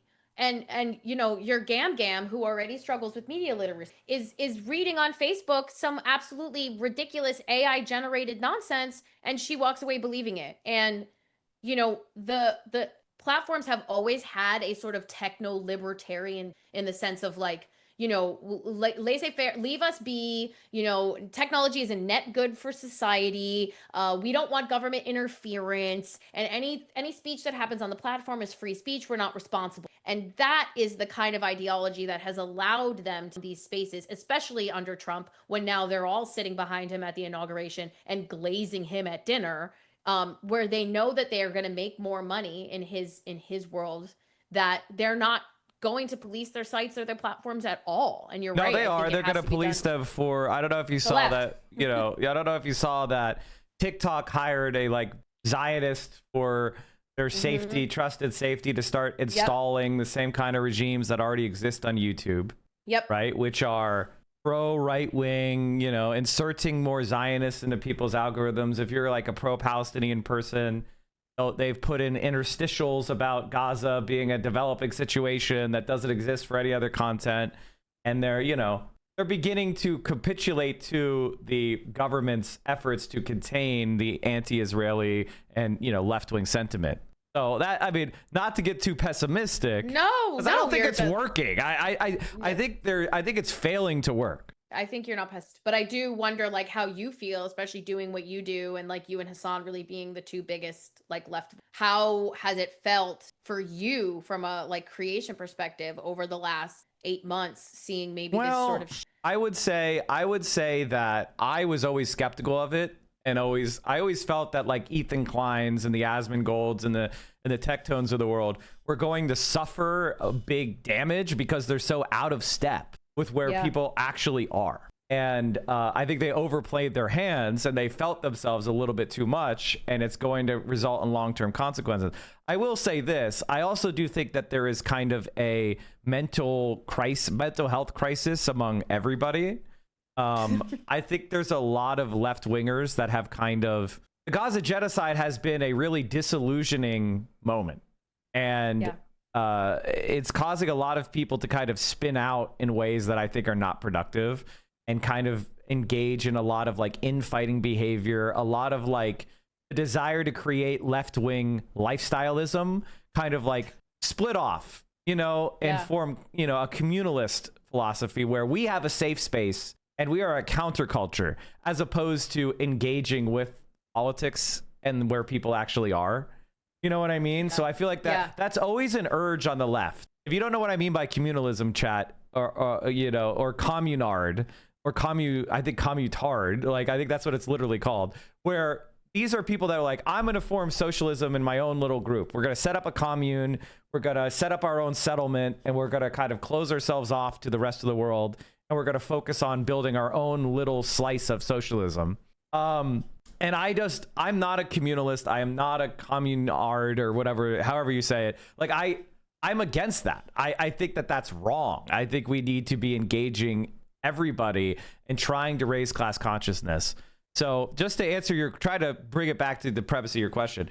I'm optimistic and I'm pessimistic. You know, I'm wondering about how the left is actually going to be able to get its shit together and take advantage of this opportunity where trust in the Democrats, trust in the establishment, trust in American society is dipping and people are looking for an alternative. And I hope that those people that have a desire to withdraw from society don't gain prominence. Yeah. Which I see them doing. I see those people actually rising quite a bit more than I thought. And that's what makes me a little bit concerned. I have seen, you know, on a certain scale, some of these, you know, because you know the term Mount Weasel, right? I believe that's the term. It's, no, explain it to me in the chat. Yeah. It's I believe that's the term. Let me make sure I'm saying it right. A Mount Weasel is let me look up the actual definition. It's like a small piece of information that acts as like a trap. I forget exactly. We've used it differently we've used it in a specific way in I'm currently going through. But this idea is like someone like Asmongold, who has a very large audience, he says something. Let's say he decides to take us, and then all of the content creators in the triangle of which he is that are, you know, downwind of him slightly and trying to cannibalize that same audience are repeating the things that he says, and thus obviously you know, codifying it into internet law that it's true or whatever. It's one of the reasons why if you Google my name, the websites of this person that I am currently engaging in litigation against is like the first three things and it's because they have flooded, you know, the internet with all of this stuff about me. And what's frustrating in this kind of scenario is that, you know, it just keeps getting repeated and repeated and repeated until it becomes true. You've seen this happen with, you know, lies about you or lies about Hassan or lies about Denims, you know, all of these things that have now been treated as true, like Denims, the allegation that Denims called, you know, child protective services. Yeah. Right. Like that is like repeated with such clarity of thought from these people that they're so obvious. They believe it to be 100% true. It is the truth. And she cannot say anything otherwise about it, even though it's completely not true. And it's been proven to be not true. The only little bit of like light at the end of a tunnel that I have seen is I have seen some of these smaller content creators complaining about their numbers dwindling on YouTube, which is where a lot of them do similar to what Asmongold does. They chop up their live streams and they just, you know, publish them as like 10-minute long videos about whatever topic they were talking about. I have seen some of them complaining about YouTube, their numbers dwindling, them maybe taking hits in terms of searchability. What's incredibly frustrating is being incapable of like making it very clear to people that the 9 times out of 10, that person saying that absolutely insane thing on Twitter or on YouTube is doing so to have interaction, to get interaction, to then therefore get more money. And there's almost like we need to starve them in a sense of not replying to like a random blue check, but we also need to be saying flat out that this is wrong, but it's hard to do without replying to them. It's this really fucked up scenario that I found myself so caught up in that I was like, I think the only thing I can do is quit Twitter. Okay, so I have a lot of thoughts on this because this is something that a lot of people will opine on when they don't know what they're talking about. And my general feeling on this is I think Hassan's response to Ethan Klein proves the effectiveness of taking these fights to where the people are. Yes. So Ethan Klein wants to engage in kind of like, he wants to smear Hassan and me as anti-Semites and evil genocide supporters or whatever, right? If we just stayed silent, this is an obsessed man with a large platform. And if he doesn't get any incoming fire, he's just going to keep going and keep going and keep going and keep going. And so I feel like the way that Hassan, myself, people like Denims, we responded, and there's a bunch of others, Noah Samson, etc. Our responses actually worked. And in fact, they rallied people. And then all of the viewers of Ethan Klein were forced to confront the cognitive dissonance of they are part of the larger culture that is, especially online, pro-Palestine. Yeah. And they were forced to confront the fact that Ethan Klein is a virulent Zionist. And I think that caused permanent structural damage to his community. I mean, and his stream. And we were able to succeed. Now, I don't think that that's always the best strategy. But with somebody like Ethan Klein, if you have the opportunity to kind of like expose him for having a position that is so against the zeitgeist of where the internet is, then it's useful to do. I think where the problem is when you are a smaller creator and you are being turned into a lolcow, and you're you are trying to do the thing where you make arguments and you're like, my arguments are perfect and they're logically consistent and they're in line with, I've caught you at hypocrisy, and you're doing that and they're not listening to words. Yeah, they don't care. They don't care this about is something words. that I've experienced because I don't have the platform that you. That's what I find really interesting. It doesn't matter what I say in these scenarios or what other smaller, especially journalists, right? Journalists, by and large, aside from the Taylor Lorenzes, don't have platforms at a level of content. And so when you become the center of like an attack and you're trying to journalism your way out of it, it doesn't work. Yeah. See, they don't care about words, right? They're here to play.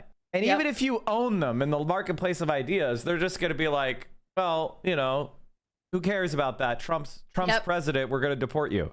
Like, you're not engaged in an intellectual pursuit, and you are engaged in intellectual pursuit. So you need to, for those people, just recognize them as enemies. Be comfortable with that. People need to be comfortable with recognizing them as like not someone that could be won over, and is honestly not doing this because they believe in something. They're doing it because their life has no meaning and they're desperate for community. They're desperate for purpose, and they have aligned their identity with this gamer subculture. You know what I mean? Like you're not able to reach those people. So fundamentally, it's about existed spaces and places where you are going to be able to gain strength and find comrades that you could fight alongside, instead of being, tilting at windmills and going by yourself, because then it's just not to do too many references, but it's the Charge of the Light Brigade. Like, yes, you look good, you're right, but you're getting shot down. Yes. Yeah. So, and I think what's from a perspective of most journalists in the video game space, there is still a huge chunk of them who are scared to kind of join in a group together and be like, this is fucked up and this is annoying. I mean, there are still whole websites that don't want to touch talking about any of this stuff because they don't want the smoke. And I understand it in some ways as well. It's incredibly frustrating. But what I find fascinating and what I think more people should be talking about is the intrinsic connection between the gamers and harassment, in a sense of like the gamification of harassment. This sort of number go bigger, I got more, I ratioed you, I made you rage quit Twitter and block me, I win. And that is so intrinsically connected to like the cultural issues in gaming as well. And I think there's so much to unpack and talk about there. But when you have those conversations for video game journalists, there's this sort of hesitance, sort of like, I don't know if I want to go in. And it's almost like, well, guys, you're not looking at the dark spot in the corner, but it's getting fucking bigger. It's getting bigger. Like, what do we do? I would say that I feel like there's been a realignment in the force.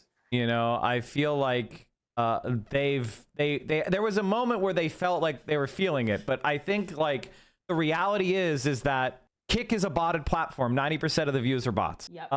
There's not a lot of money outside of filtering your community into crypto gambling, and if you do that, you're going to destroy the lives of your audience. It's not going to replicate. Yeah. Right. You're like, it is draining people. And as you can see, people like XQC, like he's taken quite a hit from being so associated with Kick. Same thing with Trainwreck. Same thing with all these guys, Aiden Ross, they're desperate to get on Twitch. They're desperate for mainstream relevance. And I feel like, you have a lot of people with these bad intentions, and we had a pendulum swing moment. Maybe I'm just being optimistic, but I feel like we're having a pendulum swinging back. And so, as Take Us North, this is definitely a game that I'm interested in promoting. I'm sure that we could get other people to do it. Yes. My main advice for them would be make the game. Yep, 100%. Make the game, because when you have the game, then I can rally around something. Yep. And right now they're just being attacked by guys who have harassment communities fighting a target. That's what they do. What we do is like have community and play games. So if you want us to that's my only advice is like, please keep the project. If they need to raise more money, that's something that we might be able to do. But yeah, I know they hit their Kickstarter goal a while ago. And what's crazy too is that the article about them in Wired came out months before Asmongold even knew what it was, and it just came out, and that was it. And they were able to build doesn't off read of that. Fucking journalism. Well, I know that most of the time he only gets something, across his disgusting desk if somebody puts it on his subreddit. Which is something that I've been looking into with people who have faced it. I've spoken to over in the video game space who he has centered that are in most cases indie devs, smaller journalists, community managers, and what they've almost all of them have been like, yeah, I made this thing, or I posted this thing, or I said this thing, nothing happened for a couple of days. It ended up on Asmongold's subreddit or on r/gaming.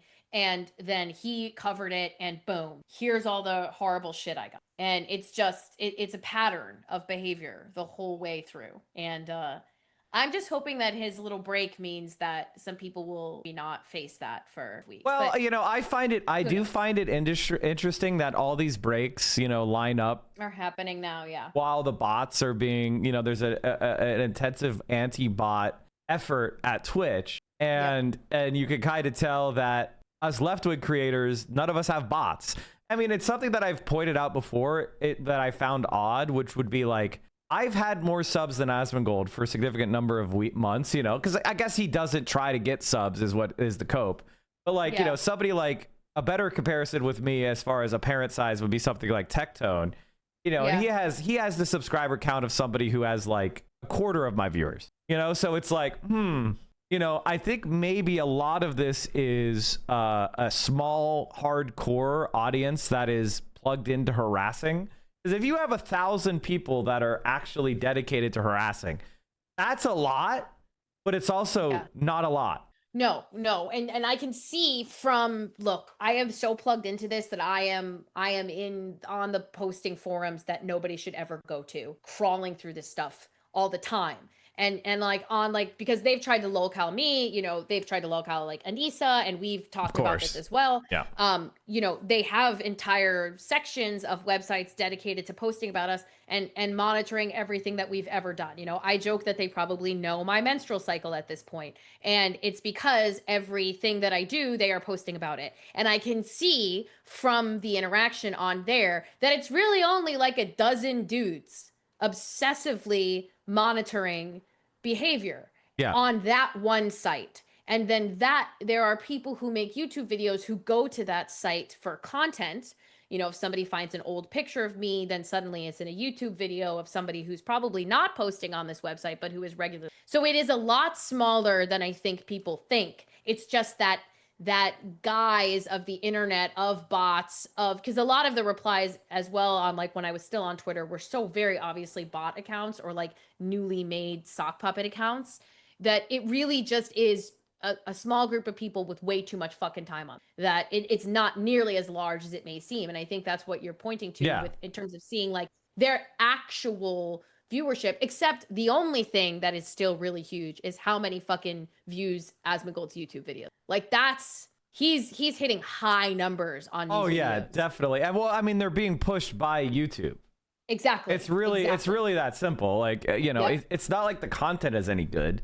I mean, it's like him reacting to somebody else's video and going, "Oh, bass." Or he goes like, "Oh my god, that's so cringe, man." I really hope somebody handles this stuff. This pseudo intellectualism, like it's not even intellectual. It's not even pseudo because like or not even like intellectualism at all, or pseudo or otherwise, because he'll just say stuff like, "Well, people are saying this, and I'm seeing it become a lot more popular," and it's like, bro, stand 10 toes down on something, you fucking loser, you coward. Like, say what you believe. He won't. What are you doing, buddy? Come on, say something. I don't think he believes anything. I don't think anybody who he thinks believing in something is a sign that you're cringe.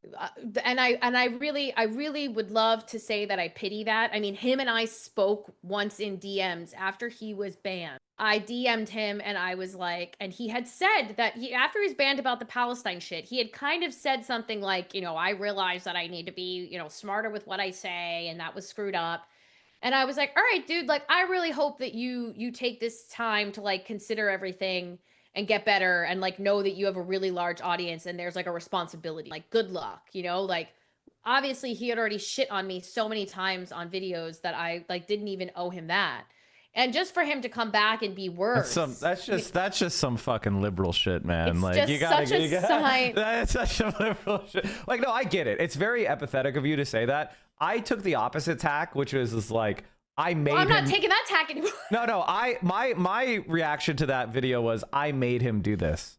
He had to do a groveling apology for me in Twitch. Like he had to get on his knees for the left. Look at how we broke this man. Well, this is look at how he had to crawl around on his hands and knees begging for forgiveness in the filth. But this is why I'm trying to make this piece about, you know, all of the people that he's attacked, because I really want this to be so clear that like every single time this man decides that he wants to cover something disparagingly, the person who he covers and centers gets a wave of fucking harassment. And I want him to literally look at the numbers and look at them in the fucking face. And I don't care if he tells me he doesn't care. It's just irrefutable. Like, I need you to understand that you are pointing harassment at all of these fucking people. This person had 5,000 followers on Twitter and you shit on them. They asked you to remove a video. You removed it, and then you made a video shitting on them about removing it, which you knew would make all your little sleuthy followers find them and harass them more. And it's like, fuck you, man. Like, get up out of the house, take care of your fucking dad, clean your fucking house. Take a second, dude. Okay, hold on. We have one of your haters. They say Alyssa attacks and harasses gamers that cries when she gets attacked and harassed back. Peak irony. Okay, you have to be. I mean, this is what I mean. You're doing cry bullying. I'm sorry for reading that, chat. I think it's very useful for the discussion. It's 100% useful. This is their number one thing that they like to say. Because it's just nonsense, right? Like, if you attack someone and they respond, they're not the same as you. Okay. Hello. Like, you are the attacker. You're the liar. You're the fraud, right? Oh, people respond. That's called defense. That's called self-defense. And they're completely legitimate. And guess what? Doing investigations of a harassment group or a stalker or somebody involved in a harassment site and exposing them to the same level of scrutiny that they use on others is called comeuppance. It's being hoisted by your own petard. You don't get to complain if you're on a harassing doxing website that you get exposed and your identity revealed. That's called reciprocity. That's called normal behavior. That is consequences. All right. Yep. And it's also this belief that like you attack gamers as if like I'm fucking bombing gaming headquarters that all these people live in. Just because I'm telling you that this group of people, a certain group of gamers, behave in a certain manner, and I think that it's fucked up, is not me, you know, essentially doing a bombing campaign on your HQ and where you live. I think they believe that anybody asking them for a measure of accountability and to chill on this behavior is harassment. And I think it's really, really funny. Like, I wrote an article, I published that article, I was sent some of the worst shit in the world, I was doxxed, and then I turned around and told a couple of them that they were fucking ugly, and you think that's the same thing? What are we talking about? Well, you know, first of all, I don't think that anyone should ever feel bad for going after the right wing. In fact, I think the big problem that we have is that we're too nice. And what I mean by that is that a lot of people think that if you're willing to just take it infinitely, turn the other cheek forever, people kind of think that maybe you don't believe in what you're saying. Like, maybe you have low confidence. It's like when you're constantly trying to appeal to the right, you're kind of implicitly saying that they have a truth, right? You're kind of implicitly saying that they're strong and that they're winners. Yes. And Yes. I don't think we should believe in the stop doing that. We go these high. losers. I don't believe in any of that shit. I don't believe in any of that shit. I have stood 10 toes down on all of this shit from the fucking. And what's very interesting is to see people who consider themselves to be left leaning or liberal, see them tuck their tails between their legs, or tell me to be quiet, or tell me to just leave it alone, or maybe not want to hire some people full time who have been mouthy about this because they don't want to deal with the consequences of it. And at a certain point, it can't just be me being loud about this. And you can't. You just have to stick up for it because these people are jokes, and you should treat them as jokes. They are jokes. And I am going to laugh at them. If you are sending me horrific, R-word threats, and along with my address, I'm going to say that you probably don't floss or let the water run Wait, did between your somebody... teeth. Okay, the same guy brought up burning Teslas. Bro, Oh my God. that's not real. That's and not also real. just like you're Also, worried who about gives a like fuck? It's a Cars piece burn all the of fucking time. property. Yeah, what are Yeah. we talking about? Well, who gives a fuck? Like, Insurance. You have insurance. It's fine. You'll be the okay. same thing every time. They all argue over this. There's a few women who are in this space, pick me's that also make YouTube content that all say the same thing. They attacked gamers. What did they expect? Like, you're not a monolith. You're not like one thing. I didn't fly a plane into the gaming twin towers. Like, I just told you that some of you behave like dickheads and you believe conspiracy theories that are not true. But this whole you attack gamers, this is what you get back. That's not how this works. Yeah, We're reporting on things and behaviors. Nobody's listing, every single gamer that's ever done something wrong on a website and going, here's all their address and information, go attack them. Well, this is a traditional fascist conception, which is that the enemy is both weak and strong. But when they say, and here's the important thing to understand, the enemy is not strong. That's why you've been picked. Unfortunately, fascists don't pick strong enemies. They are cowardly. And what is the number one predictor of somebody being conservative politically is if they have a fear problem, meaning they have excessive obsessive anxiety and fear. If they spend a lot of time fantasizing about being a victim or being attacked or losing things, that is a good predictor of conservatism. And I really think that conservatism is oftentimes an untreated anxiety disorder, because there's paranoia levels as well that are paranoia, fear. Yep. I mean, that's why you'll hear them talk about cities being dangerous and public transit being dangerous and stuff. And like a lot of them just are fearful, cowardly, and socially isolated. So that causes dips in like I am, I think about this stuff from the point of view of like, how do I explain it materially? How do I understand it? I spend less time thinking about the interpersonal, like reaching out to them. And I found that like success breeds, that's attractive, right? Winning is attractive. Seeming like you are living a good life is attractive. It's not attractive to go and try to like appeal to people and like cater to them. And if we want to counter the right, we have to make being right wing cringe. We have to make, nobody wants to fuck a right wing guy. Like like that's unattractive to be a gator guy. And that, if that's how you want your life to be, if you want to live the life of Asmongold without the money, you already do. Be my guest. You already do, most of you. And this is what I think you and I have talked about this before too, is like, look, obviously it is terrifying to get death threats and there was an attempt at a SWAT. I only had the police come to my apartment, like a bunch of them. Yeah. But that is all very scary. And like, I have moved and I am hoping that that remains under wraps for some time. So I feel a little bit higher of a level of comfort.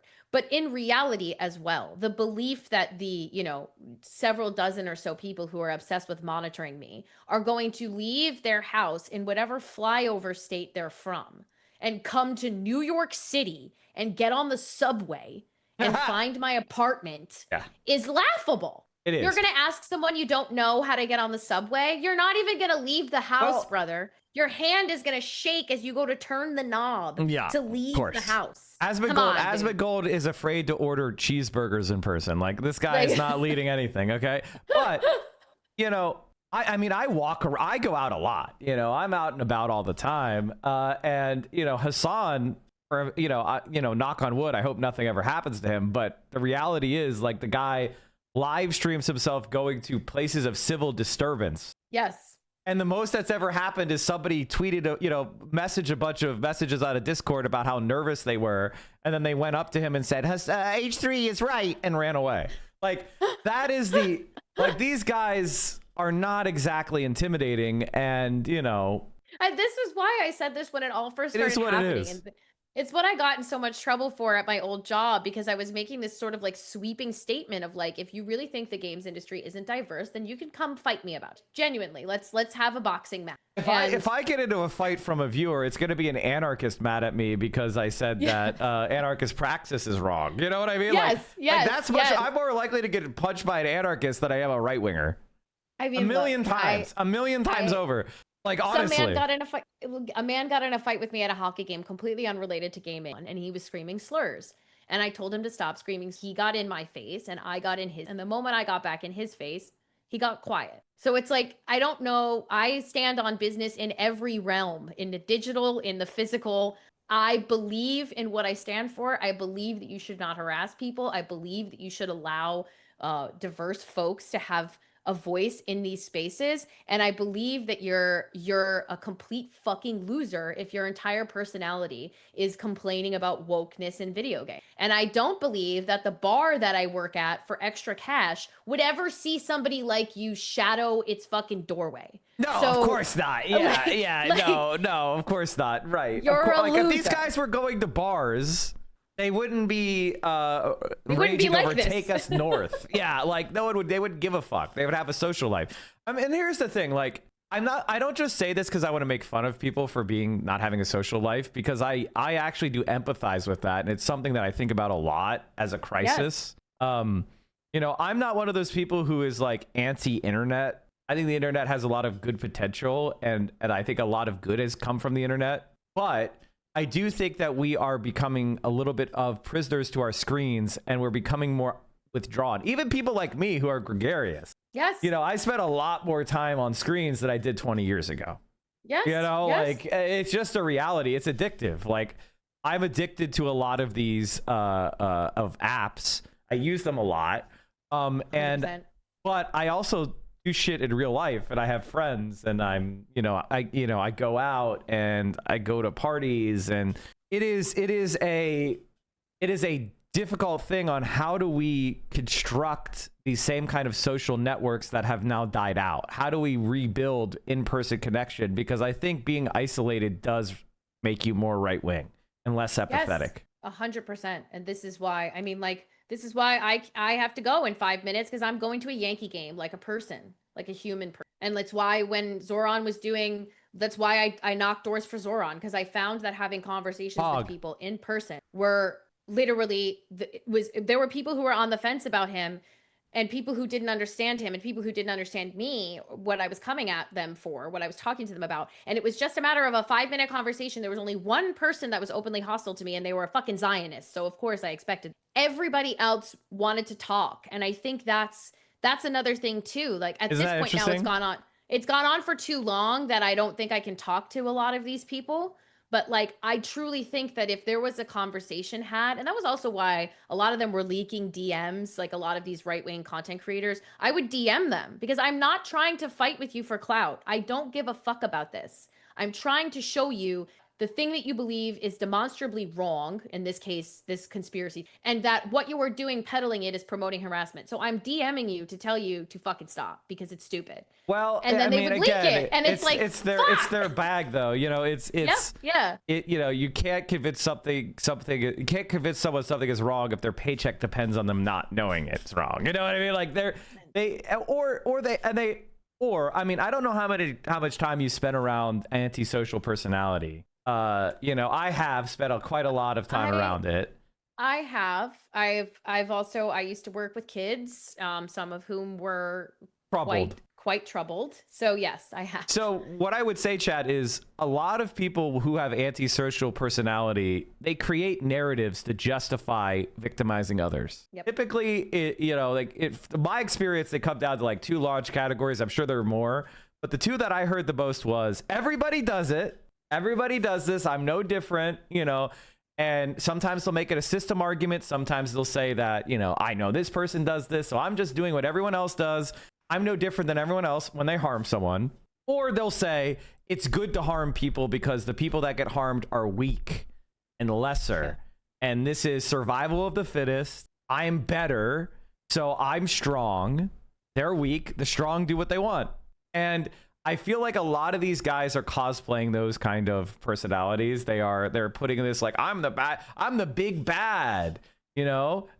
That's kind of the fascist fantasy that Trump is employing with our foreign policy, right? Yep. It's like America's strong, so America's gonna fuck these countries over, and we're gonna take their oil, and nobody's gonna stop us. And so fundamentally, it's about, you know, when I know I'm dealing with somebody that's like that, I'm not doing what you're doing, and I appreciate you for trying. I've given up. But it's just like these guys. I've given up. They need to feel pressure, not empathy. Millions of people have tried to show empathy to these guys. Millions of people have tried to show empathy to Asmongold. You know how many people have been like, "Oh, Asmongold, you should really get a maid. Oh, Asmongold, you should go to the dentist. Hey, oh, Asmongold, you should really speak to a therapist or maybe a doctor. You know." Or maybe someone can like find you a new home and remodel this, or like whatever the fuck. You're like, a millionaire. Exactly. There is a billion people that have tried to help him. No, I'm done. I'm done having empathy for any of these people. I'm done getting in little tit for tat arguments with them. I am focused on continuing to do my work, getting through my legal stuff that I believe will be important for internet harassment situations going forward, and remaining a hot person who has a great life off of the internet. I hope you have a great life on the internet as well. Thank you so much. Is there anything more that we should be looking for? You want to do a little bit of a shill on your way out? Oh my God. So I am on Twitch. That's Alyssa Merc. Just my first name and the first 4 of my last. I stream on Tuesdays and Thursdays covering video game and tech news, and then I usually play a game. You can catch my freelance work in Rolling Stone, The Guardian, Aftermath. I am reviewing a Ghost of Yote for Rolling Stone in a couple of weeks. Go look for that. And also, if you're in New York, make sure you are registered to. Well, it's too late for you to be registered, but make sure you go out and vote for Zora. Wait, I think you can register for November, can't you? Oh yeah, maybe you can. Maybe I was thinking of for the primary. Yeah, the primary is over. You should still be able to register. Yeah, you can still. I think you still can. And look, at least Adams hasn't dropped out, which is a good thing for us because they'll split the douchebag vote between Adams and Cuomo. Well, he's bargaining hard for the bribe. I know. But we're hoping it's he October stays 25th Let's your go. registration deadline. Still time to register. You still got a couple months, but just do it now if you're in New York. And, go register. If I come out east for November, maybe you could do a canvas or something. How's that sound? Oh, I would love to. I'd love to. And we'll do again, GeoTV, thank you so much. you know how hard it is for people to build platforms on this to people to build audiences on this platform, specifically partially because of fucking botting and because of the front page and there's no discoverability on Twitch. So I appreciate you so much. Ever since I left full-time journalism work, I have been trying to figure out different ways to, impart my knowledge to people. And so thank you for bringing me on, and you've sent people my way before. Well, I'm happy to do so. Thank you so much for coming on, Alyssa. You're the best. Keep up the good fight. Keep your head up. And everyone should check out your stream. I'm looking for a late night streamer right now, chat. That's my. Who is your favorite late night streamer? Oh, that's good. Yeah, That's a good I'm one. too old to stay up late, but yeah. Yeah, I'm too old too. Yeah, I'm too I old. closed the bar the other day, and I was like 2 a.m. I can't fucking do this. Well, you're already on the the late shift. God, am I gonna go back to that? Maybe I will. Who knows? Thank you so much, man. And, All right, and I'll see chat, ya. You're all the best. Bye, See guys. you soon. Bye bye. Be good. All right, beautiful, beautiful. Thank you, chat, for. And there you have it, chat. Apparently, I missed a lot of news during our interview, which we will cover later, probably tomorrow. Mike, if you don't know about Sad Girl, she's amazing and a comrade. I'll have to check them out. Speaking of Zoran, some more info on his support. Okay, hold on. I gotta pee. What the fuck is going on with the Cuomo? The Cuomo press conference was attacking Hassan? The Cuomo press conference? No, not coronavirus. What the fuck? I thought they did one. It's showing me coronavirus press conference. Okay, whatever the fuck. Zoran Mamdani and Hassan Piker, April 2025. America deserved 9/11. Chat, Twitch has made it. Twitch has made it. We fucking made it. Thank you, Ham and Fist, Jaeger Larson, Pyro for all the gifted subs. We have fucking made it. America deserved 9/11 is now on poster board. That's incredible. The blast off memes are making themselves. I mean, how what can you even say? FX.com? What the fuck? What the fuck? Zoran Momentum is alive as new numbers show absolute W over Cuomo. Cuomo uses me as an attack against Zoran in failed press conference. Israel sets up ceasefire call to try and assassinate a negotiation team in Qatar. I'm on Wired Bag. What the fuck? I swear to God. I better be mentioned. Oh, wait. I better be mentioned. I better be recommended because I wasn't recommended in the GQ article and he said he recommended me. So I swear to fucking God, I better be recommended. That idea you've got, the bold. I can't believe they did this, chat. I can't believe they did this. I feel like if you're going to do an underwear shoot, you've got to fluff up a bit, right? Like, am I crazy? Am I crazy that if you're doing a nut shot, you've got to fluff up a bit, you know? 100. I mean, maybe some of you don't need it, but I do. You know, Scottish people are known to be growers. Okay, we are growers. It's like watching a growers rise up. Yeah, like seeing the forest floor after a rainstorm. Okay. This is Democracy Now, democracynow.org. Okay. I've been seeing nonstop about the girl that got stabbed. The conservatives say we're gonna take our country back. Oh yeah, H3 is mad at me. Because somebody said that we should do a summary execution of the guy by shooting him in the head, and I said I believe that you should be treated the exact same way. If you're so if you disregard the value of human life like that, I think you should be treated the same exact way. And they're like, "Oh my God, I can't believe Mike is saying that." It's like this guy's calling for summary executions. Shut the fuck up. Stop clutching your pearls, you fucking losers. Oh yeah, Olivia left. All right, we did. There's so much drama we didn't get to, chat, because of the interview. Let's get back to covering the attack on. We've got a number of significant developments we are tracking with regard to Israel back. and Gaza, and we are joined this morning, fortunately, by Jeremy Scahill, of course, co-founder of Dropsite News, alongside our own Ryan Grimm. Great to see you, Jeremy. Good to see you, man. Good to be with you guys. I wanted to start with these very nascent reports we're getting of some type of an explosion in Doha. There is some speculation it could have been at the Hamas offices there. So, Jeremy, what can we say about the possibility of what's going on here? Well, without speculating on the particulars of it, because at this point we don't know anything factually other than there's reports of an explosion. Israel has made clear for decades that it's willing to assassinate Palestinian political figures, resistance leaders, etc. But in recent weeks, the chief of staff of the Israeli army said quite explicitly that if Hamas does not surrender, it's not only going to obliterate and annihilate all of Gaza, but that it is going to target for assassination Hamas leaders abroad. Now, of course, most of the Hamas figures that are trying to negotiate these ceasefire deals and are essentially running the organization politically are outside of Gaza, and many of them are in Doha, in Qatar, and of course, Israel last summer assassinated the political leader of Hamas, Ismail Haniyeh, in a strike in Tehran, Iran.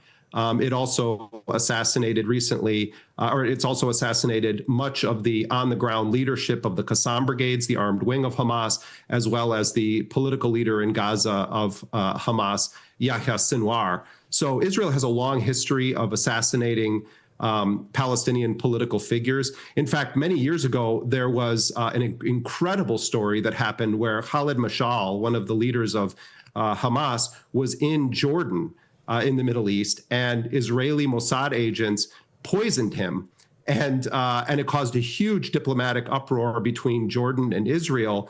And essentially, a Mossad agent had to fly on a plane with the antidote for this poison to resuscitate Khalid Mashal. So, it's something out of a movie, but that actually happened. So, we should be watching this very carefully, because Donald Trump is, put forward this vague ceasefire proposal that we're going to talk about. And it seems like anytime there's the possibility of some form of negotiation, the Israelis not only escalate on the ground in Gaza, but then increase their threats, like we're seeing now, to potentially assassinate external leadership of Hamas.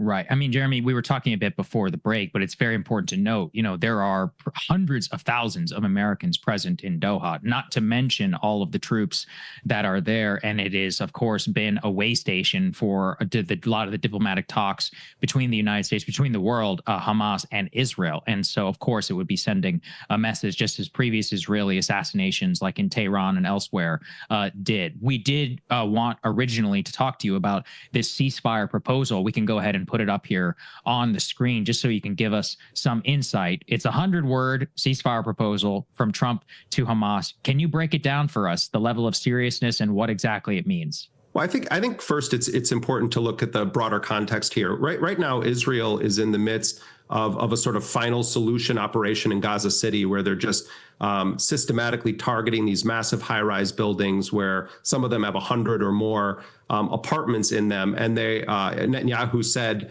last night that all of the residents, we're talking about 1 million people of Gaza City, need to leave immediately, or they're going to consider them Hamas combatants. So that's the backdrop of what's happening right now, is this intensification by Israel. Hamas, 3 weeks ago on August 18th, actually accepted what Qatari mediators said was 98% of the terms of what was called the Witkoff framework. This was the deal that's being negotiated for months that would have been a 60-day ceasefire, where half of the Israeli living captives and half of the deceased captives would have been released in exchange for a large number of Palestinians held by Israel. And Hamas made massive concessions and agreed to this framework, and then Israel never responded to it. And what happened is that the Trump administration and the Israeli government said, oh, no, we don't want that deal anymore. We want now an all-in deal where Hamas immediately releases all Israeli captives, living and dead. And so what we obtained was a 100-word summary of what Donald Trump has communicated to Hamas. And what it basically says is that within 48 hours of signing an agreement, Hamas would need to release every single Israeli that it's holding captive, and that a certain number of Palestinians, it doesn't specify how many, some of whom are serving life sentences, others who were snatched from Gaza after October 7th would be released. It says that there would be a 60-day ceasefire, and that Donald Trump would take responsibility for ensuring that the ceasefire held while negotiations to formally end the war took place. What it also says is that there would need to be a new government installed in Gaza in order to even discuss Israeli troop withdrawals. It does say that there will be aid allowed into Gaza, but it doesn't specify how much aid, who would distribute the aid. So, talking privately to officials from Hamas, they have compared this essentially to a surrender document. They suspect that it was written by Israel. The Arabic, where the document was presented in Arabic, was clumsy Arabic, strange word choices. So Hamas is speculating that it was written by Israel, and we know that that has happened in the past with U.S. proposals. But then Amir Segal, one of the top propagandists for Netanyahu on Israeli public television, he himself came out and said that this is an Israeli proposal wrapped in fancy American cellophane. And he, so he said the quiet part out loud. So what I think we're seeing here is, Trump, I think, genuinely wants to wrap this up, so to speak, but he wants to do it on Israel's terms. So essentially what they're doing is saying, listen, accept this surrender order from Israel, and I'll see if I can do something about maybe ending the genocide. And there's no guarantees that Israel wouldn't just get its captives back and then continue with the war of annihilation. So I think it's extremely unlikely, if not flat out impossible, that Hamas would agree to such a proposal. So, while you yeah, were talking, go ahead. We Crystal. have an update from Barak Ravid tweeted from senior Israeli officials, quote, the explosion in Doha is an assassination operation against senior Hamas officials. So it would appear to be confirmation of what you and others suspected was going on there. Yeah, and again, I mean, there is a very long history of Israel assassinating Palestinian political figures, not just within the borders of historic Palestine, but externally. And again, Israel openly has said in recent days that if Hamas doesn't surrender and demilitarize and give up its arms and release the Israeli captives, that it was going to begin targeting the external leadership of Hamas. And remember, this presumably would mean that they are also attempting to assassinate the very people who would be negotiating a ceasefire. And Donald Trump just days ago submitted what he said is a new proposal for a ceasefire. So doing that and then turning around and assassinating the negotiators while they're deliberating a proposal from the president of the United States sends a message that the U.S. is backing Israel in just constantly choosing to murder Palestinians instead of using diplomatic roads, when the Palestinians have said repeatedly they're open to an agreement either in phases to release half the Israeli captives within 60 days and the other half once a ceasefire is negotiated, or to do an all-for-all deal. And again, Hamas made major concessions. And I think it's worth pointing out, among the concessions they made was allowing the Gaza Humanitarian Foundation to continue operating, despite the fact that upwards of 2,000 Palestinians have been killed seeking aid since May when they started. They backed off of their demand that there be a clear timeline for withdrawal of Israeli forces from the strategic Philadelphia corridor. They reduced the number of Palestinians that they were demanding be freed in return for Israeli captives. And they also agreed to allow an Israeli-enforced buffer zone to encircle the entirety of the Gaza Strip, at some points piercing 1,500 meters inside of Gaza. And Israel and the United States never formally responded to that offer. So, if this is true, then what they're doing, beyond the fact that they're conducting assassinations on Qatari soil, which also houses U.S. CENTCOM, which also is the lead mediator in these talks, they are killing the very people that Donald Trump just sent an offer to try to reach a ceasefire deal. Wow. So it's pretty clear that Donald Trump is not trying to get a ceasefire. Jeremy, this may be a dumb question, but it's pretty clear that that Israel and the U.S. are just seeking unconditional surrender. The terms that you just laid out effectively, would not only lead to a quote unquote new government, but Israeli continued occupation, control of this so-called buffer zone. What exactly does Hamas see as the difference between that already, pretty extraordinary concessions, considering what they started out with, as opposed to unconditional surrender? Like, why don't they just take the unconditional surrender if they're effectively signing their own demise and their own control anyways? Well, two things. One is, and Hamas leaders have said this to me privately, they don't want to be in control of Gaza anymore. This is an albatross around the neck of Hamas, and it has been for many, many years. So, they've said quite clearly they're willing to relinquish control. The issue, though, is that while we say Hamas, it's not just Hamas.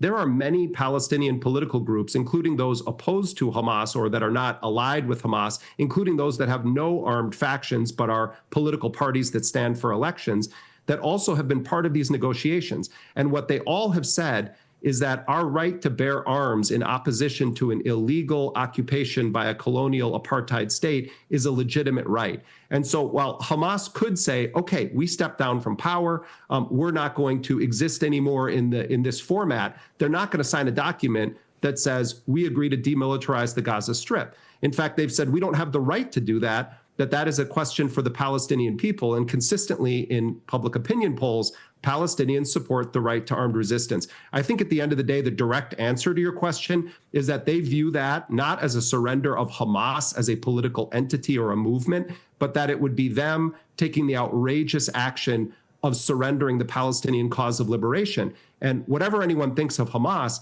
I think that's a true statement, given that Hamas is used as kind of the catch-all to describe Palestinian armed resistance right now. The fact is that the armed struggle, far predates Hamas. And if Hamas surrenders itself and dismantles and no longer exists, another group of Palestinians are going to rise up under the same... Exactly. Because they're doing a national resistance. Hamas is just the boogeyman. Same type of banner with the same aim to repel Israel's occupation and liberate Palestine by any means necessary, including armed force. So, you have to look at this not in the context of October 7th, but in the context of 76 years of history. And I think that genuinely is how the Hamas negotiators view this. Jeremy, last question I have for you is, do you find it plausible that Israel could have gone forward with this assassination operation without, at least in some way, having been greenlit by the U.S.? There were some reports that Donald Trump had relayed to Hamas that was an option on the table. When I spoke to Hamas leaders over the past several days, none of them said that was true. They didn't exactly say that it was false, but they said, not that I know of, not according to my information. It would surprise me if there wasn't some form of consultation with Donald Trump. And look, the guy just greenlit this strike on the boat off of Venezuela. Right. There's still questions about who the people were that they killed. Yeah. He greenlit an assassination of Qasem Soleimani in his first term, bombing him in a third country in Baghdad, Iraq. So, do I know that Donald Trump was aware of this? No. Do I suspect it? Yes. I mean, Jeremy, as you laid out, CENTCOM is there. Nothing's flying in the airspace over there without U.S. At least my own personal. No, that's just obvious. Also, Israel doesn't have the range. Speculation, in terms of pure deconfliction, right? For making sure that U.S. assets don't get confused. This is still an extraordinary message. That's actually my last question. How is the Gulf going to handle this? So if you are the UAE, if you're Saudi Arabia, and I know they have complicated relations themselves with Qatar, obviously, but I mean, for them, what is the left voice's thoughts about the Second Amendment militias in Palestine? Is there regret that the left has missed that info about the Second Amendment? What are you trying to say? What are you trying to say? Answer has to be, you can house U.S. troops, you can buy hundreds of billions of dollars in U.S. arms, and you still may see basically, explosions and attacks by a U.S. ally on your soil. I mean, doesn't it undermine a lot of their own security doctrine? I mean, first of all, many Palestinians see the United Arab Emirates as basically now a self-declared suburb of Israel. It was the lead figure in the Abraham Accords, but also is, constantly taking Israel's side. But if you look at Qatar, this is a different equation. I mean, you mentioned CENTCOM being there. Trump also has these huge business deals going on, not just for, officially in his capacity as president and getting his airplane and, all those things, but also his family businesses. So there's deep ties there. The cold hard fact at the end of the day is that what the U.S. and Israel have shown is that Israel can do whatever it wants in that region, and not a single Arab country, particularly those in the Gulf, are going to do a thing about it. So, Israel doesn't need these normalization agreements anymore. Israel has shown that it can do whatever it wants. It can strike wherever it wants, and not a single one of these decrepit regimes are going to do a thing about it. Correct. And that's the cold fact at the end of the day. Yeah, you're right. I think that's well said. Shocking. Jeremy, thank you so much. Great to have your insights as always. Jeremy is an American journalistic hero. He deserves every award. He's the best. And chat, Taylor Lorenz is now talking about too raw, too real. Taylor Lorenz is now talking about too raw, too real. Total Mike from PA victory. Yes. I am one of the people that has been talking about this motherfucker for so long.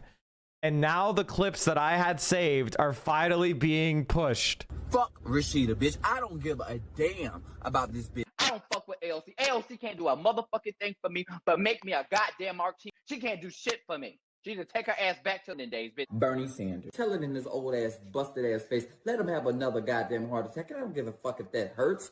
2 stents, bitch. 2. He's the guy that called me a heifer. Okay, not to brag, Taylor, but he may have called you a heifer. He made a video pretending to be me, wearing a blonde wig, like a platinum blonde wig with bangs. I was like, I'm Katie Halper, and my husband makes 6 figures.